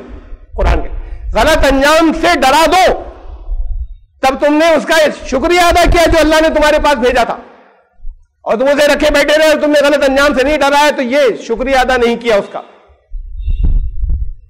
یہ قرآن شریف کے اندر 34 35 36 3 آیتوں کے اندر سورہ قمر میں، سورہ القمر، حضرت لوط کی قوم کا ذکر ہو رہا ہے. انا ارسلنا علیہم حاصبا الا آل لوط، ان کے اوپر کنکریاں بھری ہوئی آندھی بھیجی زبردست، سوائے صرف اس سے حضرت لوط کے گھر والے بچے، ان کی اولادیں. نجیناہم بسحر، صبح ہونے ہی والی تھی، صبح ہونے کے قریب قریب ہم نے ان کو بچا لیا تھا. باقی سب سارے کے سارے لوگ اس کی لپیٹ میں آ گئے ان کی قوم کے. نعمت من عندنا، ہماری طرف سے یہ ایک نعمت تھی. کذالک نجزی من شکر، ہم ایسا بدلہ دیتے ہیں شکر کرنے والوں کو. اب شکر کیا تھا حضرت لوط نے، یہ آگے آ رہا ہے. حضرت لوط نے شکر ادا کیا تھا تو ہم نے بچایا انہیں، اور ہم یہ اس نعمت یہ جو ہماری طرف سے نعمت کی تھی اس کی انہوں نے قدر کی تھی، شکریہ ادا کیا تھا. کیسے کیا تھا؟ تو اس کے بعد کہا کہ وَلَقَدْ أَنذَرَهُمْ بَطْشَتَنَا، ہماری پکڑ سے ڈرایا تھا لوگوں کو انہوں نے. ہمارے طرف سے جو ان کے لوگوں کے اوپر پکڑ آ سکتی تھی اس سے ڈرایا تھا، جو انجام ان کا ہونے جا رہا تھا اس سے ڈرایا تھا. اللہ کی طرف سے ان کے پاس جو وحی آئی تھی اس میں موجود تھا کہ تم نہیں بچو گے اگر یہ نہیں کیا تو انہوں نے ڈرایا تھا، اس سے یہ قدر تھی، یہ شکریہ ادا کیا تھا. تو جو ڈرانے کا اللہ کے عذاب سے صحیح حق ادا کر دے، یہ بھی اللہ کی طرف سے آنے والے کلام کا شکریہ ہے. یہ چند باتیں میں اور رکھ رہا ہوں جہاں قرآن نے استعمال کیا شکریہ کو. اپنی ہم جو کچھ بھی کر رہے ہیں اس کے اوپر پھول گئے تو شکریہ نہیں ہوا، یہ تکبر کے خلاف ہے، غرور کے خلاف ہے. کہیں انا آ گئی تو شکریہ نہیں ہوا، کہیں اہنکار آ گیا تو شکریہ نہیں ہوا، بلکہ انکساری اور ونمرتا گرہن کرنا یہ شکریہ ہے. جو صلاحیتیں اللہ نے دی اس کا شکریہ ہے. اس کے اوپر کسی جگہ بھی یہ احساس ہوا کہ میں سپیریئر، تو پھر وہ شکریہ گیا، اس لیے کہ تمہارا کب تھا؟ یہ تو اللہ کی دی ہوئی تھی، اللہ کی عطا تھی. یہ تمہارا تھا کب؟ سیکنڈوں لگتے ہیں لوگوں کو، کل تک اچھے تھے آج ہارٹ اٹیک ہو گیا پڑے ہوئے. بالکل ٹھیک تھے کل، پیرالائسس کا اٹیک ہو گیا پڑے، بول بھی نہیں چاہتے لوگ، بول بھی ٹھیک سے نہیں پا رہے، لوگ آس پاس سے گزر رہے ہیں بالکل ویجیٹیبل بنے پڑے ہوئے. صلاحیتوں پہ کتنا ناز تھا، وہ کیا کیا کر رہے تھے. یہ صلاحیتیں تو سیکنڈوں میں جاتی ہیں، جتنے دی وہ لے سکتا ہے. یہ اس کی سامنے جھلکیاں کہیں کہیں آتی ہیں ہمارے کہ سیکنڈ لگتے ہیں جانے میں اس کو، تمہاری کب تھی. تو جس نے اس صلاحیتوں کے اوپر رکڑا اس نے شکریہ ادا نہیں کیا، اکڑنے کا اظہار ہو گیا تو بہت بڑی بات ہو گئی. دل کے اندر اگر ہے تو اس کو بھی اس کی اپنی تربیت کریں. یہ تو اللہ کی عطا تھی، تمہاری کب تھی. انکساری اختیار کرنا شکریہ ہے، یہ قرآن نے کہا. حضرت کئی جگہ آیا یہ، اس میں سے ایک حصہ میں نے لیا ہے سورہ نمل کے اندر، آیت نمبر 40، آیت نمبر 40، سورہ نمبر 27. حضرت سلیمان علیہ السلام ایک وادی سے گزر رہے تھے، وادی نمل. وہاں چونٹیوں نے کہا کہ جلدی سے چھپ جاؤ سلیمان کے، اپنے بھی یہ سلیمان کا لشکر کچل ڈالے گا تمہیں، انہیں بھی پتہ بھی نہیں چلے گا کہ تم کچل گئی. حضرت سلیمان کو اللہ نے یہ نعمت دی تھی کہ وہ ان بولیوں کو سمجھتے تھے. مسکرائے، ہنسی آئی انہیں، اور کہنے لگے کہ یہ میرے رب کا ایک فضل ہے تاکہ میری آزمائش کرے کہ میں شکر ادا کرتا ہوں یا نہیں کرتا ہوں. یہ جو مجھے نعمت دے دی کہ میں سن لوں، اور پھر اتنی بڑی لشکر، اتنا بڑا لشکر دے دیا ہے. یہ دونوں نعمتیں، اور پھر میں نے اسے سن لیا، دوسرے نہیں سن پاتے، میں نے اسے سمجھ لیا. یہ میرے لیے یہاں پر امتحان تھا ایک بہت بڑا کہ میں شکر ادا کرتا ہوں، کہیں میں اس کے اوپر اکڑ تو نہیں رہا ہوں. یہ میرے رب کا فضل تھا جس کی وجہ سے جو اللہ نے دوسروں کے مقابلے میں مجھے عطا کر دیا ہے. اور پھر فرمایا جو شکر کرتا ہے وہ اپنے ہی نفع کے لیے کرتا ہے. ومن شکر فانما یشکر لنفسہ، اس کا اپنا فائدہ ہے. ومن کفر، دیکھیے شکر کے مقابلے میں کفر آیا. ومن کفر، اور جس نے کفر کیا، جس نے ناشکری کی، فإن ربی غنی، میرے رب کو تو حاجت تھی نہیں، غنی ہے، کریم، اپنی ذات میں خود وہ جو ہے وہ عزت والا ہے. اس کو دوسرا اس کی عزت کرے تب عزت دار ہوگا، ایسا نہیں ہے. اس کو کسی چیز کی حاجت نہیں تھی. جو شکر ادا کرے گا یہ تو اس کے نفع کی بات تھی، اور نفع کی بات واضح بھی کی آگے. شکر میں یہ دو چیزیں بھی آئی ہیں، اسے ذرا بڑی اہم ہے. یہ بہت ہمارے فقہ کے مسائل کے اعتبار سے اہم میں نے اس لیے کہہ دیا. اللہ نے دین میں جو آسانیاں دے دی ہیں، ان آسانیوں کا احساس کر کے شکریوں کے جذبات پیدا ہونے چاہیے. اور اللہ نے دی تو پھر اسے استعمال بھی کرنا چاہیے. دیکھیے ایک چیز یہ خلاف ورزی ہوتی ہے بہت اس کی. یہ روزوں کے بعد، آپ رمضان میں ہیں اس وقت، رمضان گزر گیا، میں نے تو شروع میں بھی یہ بات کہی تھی. اللہ نے فرمایا کہ روزے جو کوئی بھی اس مہینے کو پائے وہ روزے ضرور رکھے. اس کے آگے فرمایا ومن کان مریضا او علی سفر فعدۃ من ایام اخر، لیکن جو بیمار ہو، مسافر ہو، بات کو گنتی پوری کر لے. ایک چھوٹ دی نا. اب ہمارے یہاں بڑی تعداد یہ کہتی ہے بہت بوڑھے ہیں، بہت ضعیف ہے، اب انہوں نے کہا کہ نہیں روزہ تو مجھے رکھنا ہے ہر حالت میں. اللہ نے چھوٹ دی تھی کہ آپ کو نہیں رکھنا ہے. آپ چیلنج کر رہے ہیں اللہ کو، نہیں چاہیے آپ کی چھوٹ. یہ چیلنج ہوا، یہ غلط ہے، یہ دین کی اسپرٹ کے خلاف ہے. روزے ان کے لیے نہیں تھے. یہ بوڑھوں کی بات نہیں، ضعیف کی بات نہیں، بیمار کی. آپ کو لوز موشن ہو گئے، بہت صحت مند تھے، اب آپ نے کہا میں گزار ہی لوں گا، میں رکھوں گا. چیلنج کر رہے ہیں آپ، اللہ نے چھوٹ دی تھی، نہیں چاہیے آپ کی چھوٹ. بات کو رکھیے گا. کوئی ایسی بیماری جو روزے سے بڑھ جائے اس میں روزہ نہیں رکھا جائے گا. آپ نے اللہ کو چیلنج کیا، الٹا شکر نہیں ادا کیا. کہیں کہا تھا کہ بہت زیادہ بیمار ہو، مرنے کے قریب ہو، یہ کہا تھا کہیں؟ روزہ نہیں ہے ان لوگوں کے لیے جو مریض ہے ہی نہیں ان کے لیے. صحت مند لوگوں کے لیے ہے کہ وہ ان کو ایک جہاد کے لیے تیار کرنا تھا، مریضوں کو نہیں تیار. جب وہ ٹھیک ہو جائے تب ان کو کیا جائے گا. تو پھر ان کے لیے نہیں تھا، کہا جب صحت مند ہو جائے تب رکھ لیں، اور اگر نہیں ہوتے تو پھر فدیہ دیں گے اس کے بدلے. یہ بھی بتایا اس میں. اس کے آگے فرمائے یرید اللہ بکم الیسر، اللہ چاہتا ہے تمہارے لیے آسانیاں پیدا کرے. آپ کہتے ہیں نہیں مجھے نہیں چاہیے آسانی. ولا یرید بکم العسر، تمہیں تنگی میں نہیں ڈالنا چاہتا اللہ. تو یہ ان لوگوں کے لیے بنایا تھا. یہ آپ کہتے ہیں میں تو رکھ کے دکھا دوں گا. یہ ان کے لیے نہیں تھا. یہ ٹریننگ بھی ان کے لیے نہیں تھی. جب اگر وہ تکلیف میں ہے کسی، کوئی ایسی تکلیف یا بیماری جس کے بڑھ جانے کا اندیشہ ہو، وہاں پر روزہ مناسب نہیں ہے، صحیح نہیں ہے، شکر کے خلاف ہے. اور لوگ رکھتے ہیں کہ صاحب ہمیں تو رکھنا ہے، ہم پورا کر کے دکھائیں گے. بات کو رکھیے. اللہ نے کہا ہے کہ بات کو گنتی پوری کر لیجیے گا.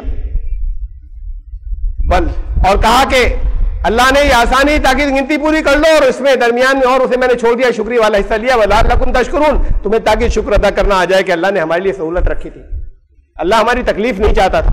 تمہارے اندر شکر کے جذبات پیدا ہوں. کیا شکر کے جذبات پیدا ہوں گے جب اگلے دن آپ جو ہے وہ پھر کہیں انجیکشن لگوا رہے ہیں، کہیں پڑے ہوئے ہیں، کہیں سانسیں لے رہے ہیں، کہیں 6-7 لوگ آپ کو لے کر جا رہے ہیں. تو شکر کیسا پیدا ہوگا کہ اللہ نے یہاں پر یہ ہمارے لیے اس وقت ہمارے لیے سہولت کر دی. سہولت نہیں کر دی ہوتی تو ہمیں رکھنا پڑتا. اللہ نے سہولت دی ہمیں، تو اس سے شکریہ کے جذبات پیدا ہونے چاہیے. وَلَعَلَّكُمْ تَشْكُرُونَ، تاکہ تمہیں شکر ادا کرنا آ جائے. اس لیے اللہ نے تمہارے لیے آسانیاں. صحت مند لوگوں کو طرح طرح سے رکھا ہے کہ ان کو ٹریننگ دینی ہے، ان کو تیار کرنا ہے. یہ بھی بہت ان کی فائدے کے لیے بات تھی. بہت فائدے ہیں. ابھی 3 دن پہلے میں نے پڑھا کہ ابھی لیٹسٹ رپورٹ یہ آئی ہے کہ جو 3 دن کی فاسٹنگ، یہ 3 دن کی فاسٹنگ قوت وہ بڑھاتی ہے اندر جو ہے جسم کے اندر وائٹ بلڈ کارپسلز پیدا کرتی ہے جو طرح طرح کی تکلیفوں سے لڑتے ہیں. نئے سرے سے بیماریوں کے لڑنے کی قوت آتی ہے. یہ خالی 3 دن کی فاسٹنگ میں ہوتا ہے. کہا کہ یہ صحت مند لوگوں کے لیے بھی اس نے مزید کچھ انتظام رکھے تھے کہ تمہارے اندر کنٹرول، سیلف کنٹرول آ جائے، اس کے باوجود فائدہ بھی چل رہا ہے، نفع بھی چل رہا ہے، بیمار کا نفع نہیں چل رہا ہے، نہ وہ تیار کیا جا سکتا ہے اس کے لیے، وہ تو اور ڈھہ جائے گا۔ تمہیں شکریہ ادا کرنا آ جائے اللہ کی سہولت کے اوپر۔ دیکھیے ایک جگہ اور ہے، وضو کے مسائل بتائے، اس کے بعد کہا وضو کی ترکیب بتائی، جب ہو تو پہلے وضو کر لینا یا نماز پڑھنے جانا ہو تو۔ اس میں کیا کیا فرائض ہے ان کا بیان کیا کہ ہاتھ دھونا ہے، منہ دھونا ہے، پورے چہرہ دھونا ہے، ہاتھ دھونے، مسح کرنا ہے اور پاؤں دھونے۔ اس کے بعد کہا ہے اگر پانی نہ ملے فلم تجدوا ماء فتیمموا صعیدا طیبا، پاک مٹی کا رخ کرنا، فامسحوا بوجوہکم وایدیکم منہ، طریقہ ترکیب بتائی، اپنے چہروں اور ہاتھ جو ہے ان کا تیمم ہوگا۔ ما یرید اللہ لیجعل علیکم من حرج، اللہ یہ نہیں چاہتا کہ تمہیں تکلیف و مشکلات میں ڈالے، تو پھر کیجئے تیمم جہاں پر پانی نہیں مل رہا ہے۔ اب اس میں بڑے بڑے سخت مسائل مختلف فقہ کے اندر آ گئے کہ ہر قیمت پر یہاں نہیں ہوگا، ابھی تیمم کر لیجئے، نہیں یہاں نہیں، اتنی دور جا کر ملے گا۔ نماز کے لیے اگر 5 منٹ پہلے امید ہے کہ ہم پہنچ جائیں گے تو اب تیمم حرام ہوگا، کہاں کا ہے یہ سب اپنے اوپر سختی کے مسائل بنائے ہیں۔ اب کہا کہ پانی نہیں مل رہا تیمم کر لو، اس نے کہا کہ اللہ تمہارے لیے آسانی چاہتا ہے، لیطہرکم، جی اللہ یہ چاہتا ہے کہ تمہیں پاک کر دے، ولیتم نعمتہ، اپنی نعمتیں تمہارے اوپر پوری کرے، لعلکم تشکرون، تمہیں شکر ادا کرنا آ جائے، اس کی سہولتیں لو جو اللہ نے رکھی ہے اپنے لیے۔ سخت لاز مت بناؤ، بنی اسرائیل نے بنائے تھے اور پھر پھنس گئے۔ ان کے فقہ کے والوں نے جو کچھ ان کے پاس وحی آئی تھی، ان کے فقہ والوں نے سختیوں کے قانون بناتے چلے گئے، لاتے چلے گئے، پھر وہ عمل نہیں کر پائے اور پھر اس کے بعد گناہ گار ہو گئے جب عمل نہیں کر پائے۔ آگے اللہ نے جب آسانیاں دی ہیں تو آسانیاں لینا جہاں پر دی، اور پھر اس سے تمہیں شکر کرنا آئے گا، لعلکم تشکرون، کہ اللہ نے ہمارے لیے آسان رکھا ہے۔ ہم جب رسول اللہ صلی اللہ علیہ وسلم کی مشہور سنت ہے، بہت مشہور سنت ہے کہ جب 2 جائز کاموں میں جب چوائس دی جاتی تھی، چوائس نہیں تو جب اللہ نے کہا وہ کرنا ہے ہمیں، جائز لفظ ضروری ہے، 2 جائز کاموں میں جب چوائس دی جاتی تھی، اختیار دیا جاتا تھا تو آسان لیتے تھے۔ یہ رسول اللہ صاحب کی مشہور سنت ہے۔ آپ سے زیادہ کون مشکلات کو فیس کرنے والا ہے کہ مشکلات کو فیس کرنے کے لیے تیار رہنے والا، لیکن جب چوائس دیتی تھی تو آسانی اختیار فرماتے تھے کہ اللہ نے اختیار دے دیا، میں آسان لوں گا، یہاں پر اپنے اوپر زبردستی سختی مت لا دیں، یہ دین کی اسپرٹ کے خلاف ہے، تمہیں شکریہ ادا کرنا آئے گا۔ سختی لا دو گے، اللہ نے آسانی دی وہیں پر ہے کہ جہاں پر تم تکلیف بہت پریشانی میں پھنس جاؤ گے اگر تم نے آسانی کو لیا نہیں تو۔ اور اس پر شکر ادا کرو کہ اللہ اپنے احکامات کی وضاحت فرما دیتا ہے، کلیئر کر دیتا ہے، واضح کر دیتا ہے اس اپنے کلام کے اندر۔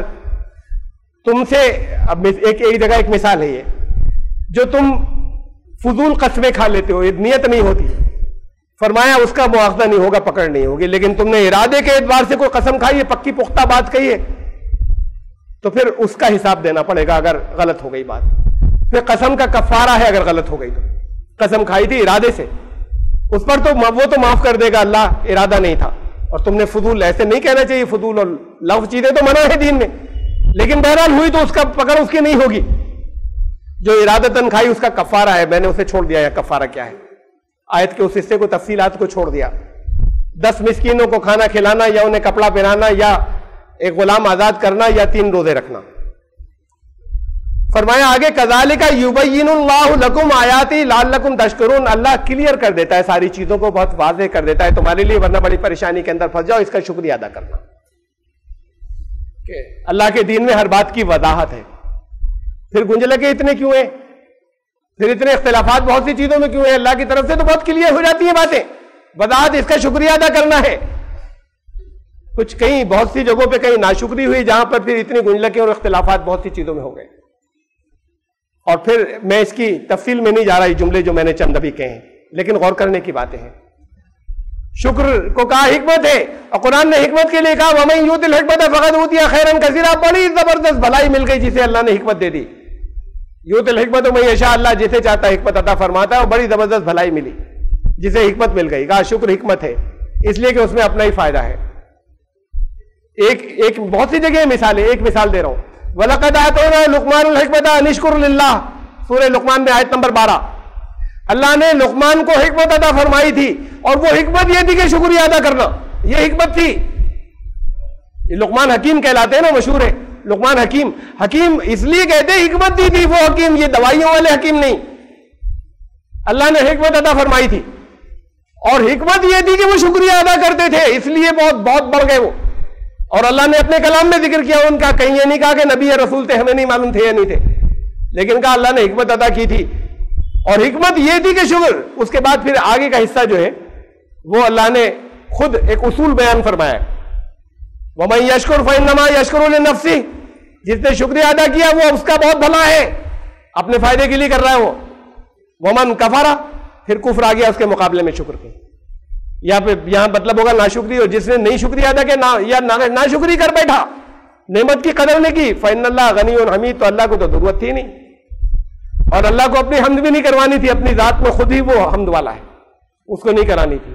تمہارا اپنا فائدہ تھا. ایک جگہ بتایا کیا فائدہ تھا, وہ ہم یہاں پر ہر رات کو بتاتے ہیں نا. یہاں فرمایا وَإِذْ تَعَذَّنَ رَبُّكُمْ, اللہ نے یہ قانون بنا دیا, یہ اعلان فرما دیا تمہارے رب نے, لَإِن شَكَرْتُمْ لَأَزِيدَنَّكُمْ, اگر تم نے شکریہ ادا کیا لازماً.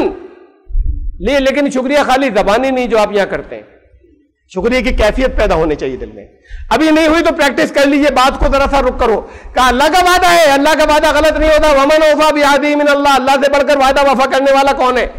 کہا لازماً بڑھاؤں گا, لازماً نعمتیں بڑھیں گی اگر شکریہ ادا کیا. لیکن خالی شکریہ الحمدللہ نہیں ہے, خالی شکریہ یہ بھی نہیں ہے کہ آپ نے کہا سبحان اللہ والحمدللہ, یہ زبان سے کہہ رہے ہیں. دل میں کیفیت اگر شکریہ کی پیدا ہو گئی ہے, کسی نعمت کرو یاد, ایسی کوشش کرو کہ اس کے جذبات دل میں پیدا ہو جائے, اللہ نے کہا نعمت بڑھ جائے گی, لازماً بڑھے گی, بڑھ سکتی کا سوال نہیں.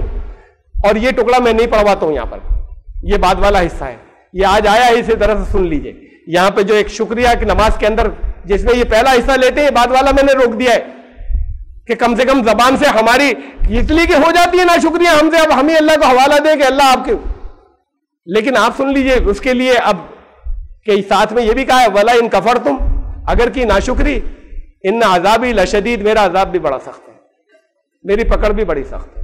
شکریہ ادا کیا لازماً بڑھاؤں گا, ناشکری کی تو لازماً میرا عذاب آ جائے گا تمہارے اوپر. وہ عذاب ضروری نہیں, عذاب خالی جہنم کو نہیں کہتے, عذاب خالی یہاں پر ہلاک ہو گئے سب اسی کو نہیں کہتے.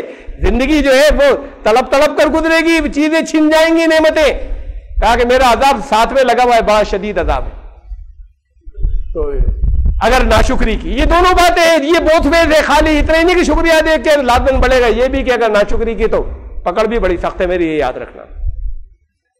یہ شکریہ سے متعلق تھی چند باتیں. توکل کے معنی پہ ہمارے پھر یہاں پر یہ ہے کہ تھوڑا سا غلط فہمی توکل کے معنی میں. توکل کے معنی یہاں ہمارے یہاں یہ لیے آتے ہیں اللہ پہ توکل کرو, یعنی خود کوئی کوشش مت کرو, چھوڑ دیا اللہ پر. توکل کے معنی کمپلیٹ ہوتے ہیں یہ کہ تمہیں جتنا تم کر سکتے ہو کوشش, اللہ کے قانون ہیں, وہ قانون اللہ کے غیر متبدل ہیں, انچینجبل ہیں, وہ قانون اللہ کے اپریورتنیہ ہیں, اس میں تبدیلی نہیں ہوگی, یہ خود اللہ نے بتایا. تو جتنے قانون تمہیں معلوم ہو اس کے مطابق پوری کوشش کرنا, ساری تدبیریں کرنا. لیکن پھر بہت سے حصے وہ آئیں گے جہاں تمہارا بس نہیں چلے گا, جہاں اب آپ نے ساری احتیاطیں کر لی, کسی جگہ جانا تھا, اس جگہ جانے کے لیے آپ نے بائک سے جانا تھا, ہیلمٹ بھی لگایا, احتیاط کی بات تھی کہ ہیلمٹ لگائیں, باہر جانا تھا, بہت تیز نہیں چلائیں, غلط طریقے سے نہیں بولے, رانگ سائڈ پر نہیں جائیں, یہ سب قانون تھے. آپ نے سارے قانون کی پوری پابندی کی. اب اس دوسرے کو کیا کریں, گلی میں سے آیا تھا اچانک گھس گیا, وہ تو آپ کے بس میں نہیں تھا, جو اچانک آ گیا اسے اللہ جانتا تھا. تو تدبیریں ساری کریں گے خود, اس کے بعد کتنی چیزیں انسین ہیں, بہت سی اور دوسری چیزیں ہیں جو آپ نہیں جانتے جو آ سکتی تھی اچانک, وہاں پر پھر اللہ کے اوپر چھوڑ دیں گے. توکل پورا یہاں پر ہوتا ہے. توکل اسے نہیں کہتے کہ آپ نے سب کچھ اللہ کے حوالے کر دیا, آپ ساری بے احتیاطیاں کر رہے ہیں, کوئی تدبیر نہیں کر رہے. رسول اللہ صلی اللہ علیہ وسلم سے ایک صحابی نے پوچھا کہ اللہ کے رسول, میں گھوڑے کو باندھ دیا کروں میں اپنے, یا توکل کروں اللہ پہ؟ کہا پہلے خوب اچھے طریقے سے بڑی مضبوطی سے باندھنا, پھر توکل کرنا. مضبوطی سے باندھا تو توکل کیا ہوا, پھر بھی بھاگ سکتا ہے. میں نے دیکھا ہے بھاگتے ہوئے, میں نے اپنی آنکھوں سے دیکھا ہوا ان جانوروں کو بھاگتے تھا. جنگل میں کچھ کام ہمارا ہوتا تھا پہلے, ایک ہرن پالا ہوا تھا, توڑ ہی نہیں سکتا تھا، وہ رات کو شیر آ گیا، وہ توڑ ہی نہیں سکتا تھا، اس کو توڑا کے بھاگ گیا، وہ اس راستے کو نہیں توڑا سکتا تھا، تو وہ رات کو باندھ دیتے تھے، دن بھر تو وہ گھومتا رہتا تھا. یہ توکل یہ ہے کہ اس کے بعد بھی کوئی کھول کے لے جا سکتا ہے، کوئی کھول کے لے جا سکتا ہے. ہم نے کس کر باندھ دیا ہے، اس کو کوئی جنگلی جانور ایسا آ سکتا ہے کہ وہ اس کو کھا جائے کر. تو کہا پہلے خوب اچھے طریقے سے باندھ دینا، پھر توکل کرنا اللہ پہ. اس لیے کہ پھر بہت سی چیزیں وہ جو تمہارے اختیار نہیں ہے، اختیار میں اپنی تدبیریں پوری کرنا. یہ تو حدیث کی بات تھی. قرآن توکل کے لفظی معنی ہیں کسی کو وکیل بنا لینا. وکیل تو آپ جانتے ہیں جہاں پر آپ نے اپنے افیئر اس کو تم دیکھ لو اسے، لیکن وکیل کو فیکٹس آپ پرووائڈ کرتے ہیں، یہ چیزیں ہیں، یہ ساری چیزیں ہیں، ایسی اندھا اس کے ہاتھ میں نہیں دیتے. نکاح ہوتا ہے کہ صاحب یہ لڑکی کے وکیل ہیں. ہمارے یہاں تو لوگوں کو معلوم نہیں، وکیل ایسے بن جاتے ہیں. نکاح کبھی کبھی کچھ میرے پاس بھی آ جاتے ہیں کہ نکاح پڑھا دیجیے گا. اب وہ کہا بھائی بتائیے وکیل کون ہے، گواہ کون ہے، لائیے. تو وہ یہ دیکھتا ہے کہ وکیل آئے نہیں، انہیں بنا لیجیے، یہ ہیں. ارے انہیں کیسے بنا لے بھائی، یہ وکیل نہیں ہو سکتے. وکیل کا مطلب یہ ہوتا ہے کہ جس لڑکی سے کسی نے جا کر اذن لیا ہے، اور خالی اتنا ہی نہیں، 2 گواہوں نے سنا ہے، وہ گواہ ہوتے. ایسے نہیں ہوتا کہ اچھا یہ نہیں رہنا ان کو لکھ لیجیے وکیل. تو وکیل کا مطلب یہ کہ وہ جا کر لڑکی کہ تمہیں، ان کو وکیل کا کام یہ کہ بتائے گا کہ فلاں سے تمہارا نکاح ہونا ہے، اتنے مہر پر ہونا ہے، تمہیں پسند ہے، منظور ہے یا نہیں ہے. لڑکی نے جب منظور کہہ دیا، اور اس کے بعد یہ ایک بات، یہ دوسری بات ساتھ میں وہ گواہوں نے سن لیا، اور دوسری بات یہ ساتھ میں کہ اس نے پاور آف اٹارنی دی، زبانی دی، چاہے لکھ کر نہیں دی، پاور آف اٹارنی کہ تم نے مجھے وکیل بنایا کہ میں تمہارا نکاح کر دوں.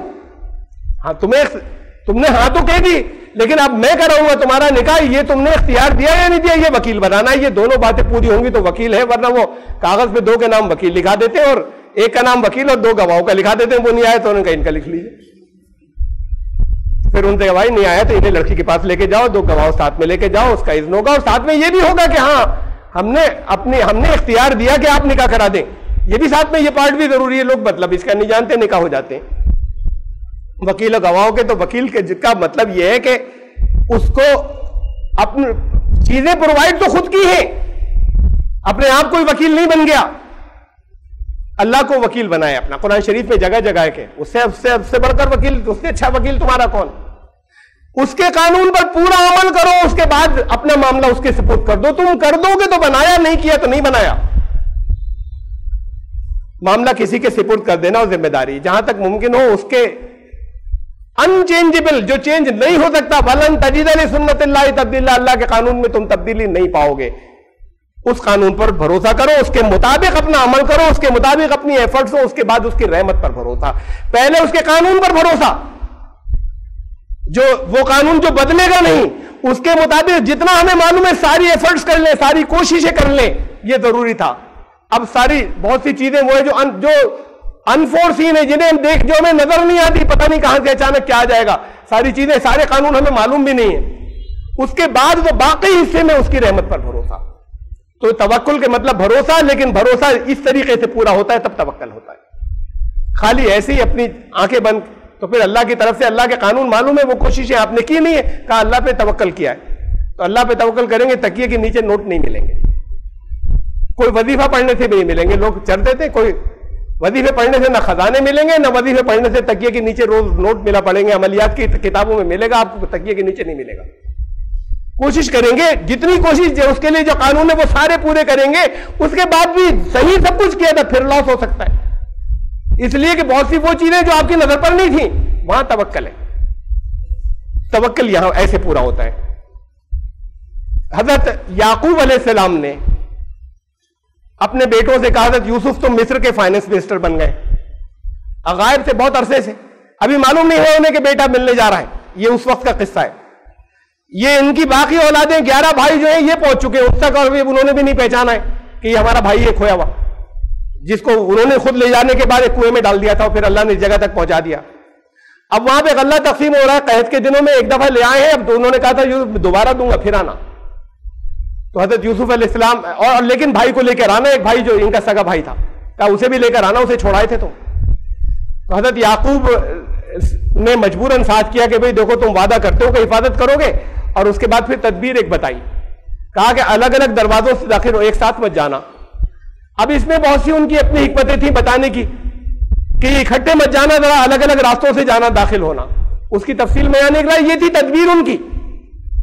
کہا کہ لا تدخلوا من باب واحد وادخلوا من ابواب متفرقۃ وما اغنی عنکم من اللہ من شیء، لیکن یہ تو میری تدبیر ہے، اب کتنی چیزیں انفورسین آ جائیں گی، میں ان سے نہیں بچا سکتا اللہ کے قانون سے تمہیں۔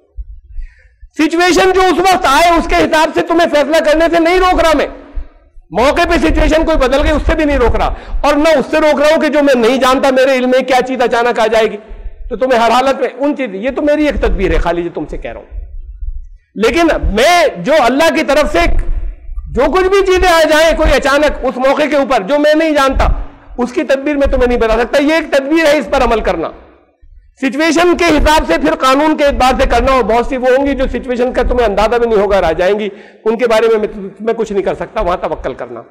آگے فرمایا بات پوری یہاں ہو رہی ہے، ان الحکم الا للہ، اللہ کے قوانین کے خلاف کچھ نہیں ہوتا، قانون تو اسی کا چلتا ہے، جتنا مجھے معلوم تھا اس کے اعتبار سے ایک تدبیر بتائیے، پھر بہت سی چیزیں نہیں معلوم ہے میں نہیں بتا سکتا، اس کے قانون کے مطابق ہوگا جو کچھ ہوگا، لیکن تدبیر ایک میں نے بتائی پہلے یہ کرنا، علیہ توکل، تو اس پہ میں نے کر لیا توکل، وعلیہ فلیتوکل المتوکلون، تمہیں بھی کرنا ہے، ہر ایک کو پھر توکل کرنا چاہیے، اس کے اوپر ایسے کرنا چاہیے کہ اپنی تدبیریں جتنی جانتا ہے پوری کر لے، پھر ہر ایک کو، ہر توکل کرنے والے کو اس کے بعد اس کے اوپر چھوڑا اپنا معاملہ اس کے سپرد کرنا چاہیے۔ یہ سورہ یوسف کی ایک مثال اور ہے۔ سورہ آل عمران کی مثالیں، حکم دیا کہ مشورہ کرنا، امیر کو حکم دیا، رسول اللہ صلی اللہ علیہ وسلم کو حکم دیا کہ تمہیں مشورہ کرنا، لوگوں سے کرتے تھے مشورے، جنگ بدر بھائی، جنگ تمام اہم معاملات میں کرتے تھے، جو اہم معاملات ہو اس میں مشوروں سے کام چلانا، کسی حکومت کا امام ہو، مسلمانوں کا امام ہو، اس کے لیے بھی یہی حکم ہے، کسی آرگنائزیشن کا امیر ہو اس کے لیے بھی۔ اس کے بعد فرمایا کہ مشورے کرنا، فَإِذَا عَزَمْتَ، مشورے پہ عمل کرنا ضروری نہیں ہے، اب اس لیے کہ مشورے ہر ایک کے الگ الگ ہیں، بہت سے لوگوں کے الگ الگ ہیں، بہت سی باتیں اس کے علم میں ہے، مشورہ دینے والوں کا علم نہیں ہے۔ اب یہ وہ پہلو بھی آ گئے اس کے سامنے، جو چیزیں تھی وہ پہلو بھی سامنے آ گئے۔ اس کے بعد جو تم نے طے کر لیا، جس کا عزم کر لیا، فَتَوَكَّلْ عَلَى اللَّهِ، وہ تو تدبیر تھی کہ بہت سی چیزیں تمہاری نظر پر نہیں ہوں گی، بہت سے لوگوں سے تم تک آ جائیں گی، وہ تو تھی تدبیر۔ اب اس کے بعد پھر جو کچھ تم نے طے کر لیا وہ کرنا، فَتَوَكَّلْ عَلَى اللَّهِ، اب اللہ پہ پڑھو، اب اس لیے کہ بہت سی چیزیں اب انفورسین ہے، معلوم نہیں کیا ہو سکتا ہے، اس کے بعد اللہ پہ توکل کرنا۔ ان اللہ یحب المتوکلین، اللہ ان لوگوں کو پسند فرماتا ہے جو پھر تدبیر کرنے کے بعد اپنے اس کے حوالے کر دیتے ہیں کیس کو، لیکن تدبیریں کرنے کے بعد توکل پورا اس جگہ پر ہوتا ہے۔ توکل بغیر کوششوں، بغیر ایفرٹ، جو چیزیں معلوم ہو اس کے بغیر یہ کہنا ہم نے توکل کر لیا، یہ دین کی تعلیمات کے خلاف ہے اور یہ توکل کا اصل مفہوم نہیں ہے۔ یہ اتنی چیزیں تھیں جن کی تفصیلات آپ کو بتانی تھی، جو ایمان لانے کے بعد جو ہماری اہم ترین بڑی امپورٹنٹ جو ٹرمینالوجی، جو اصطلاحات ہیں، ان کے صحیح میننگ لوگوں کو نہیں معلوم۔ اللہ سے دعا ہے کہ دعا کر لیں کہ الحمدللہ رب العالمین والصلاۃ والسلام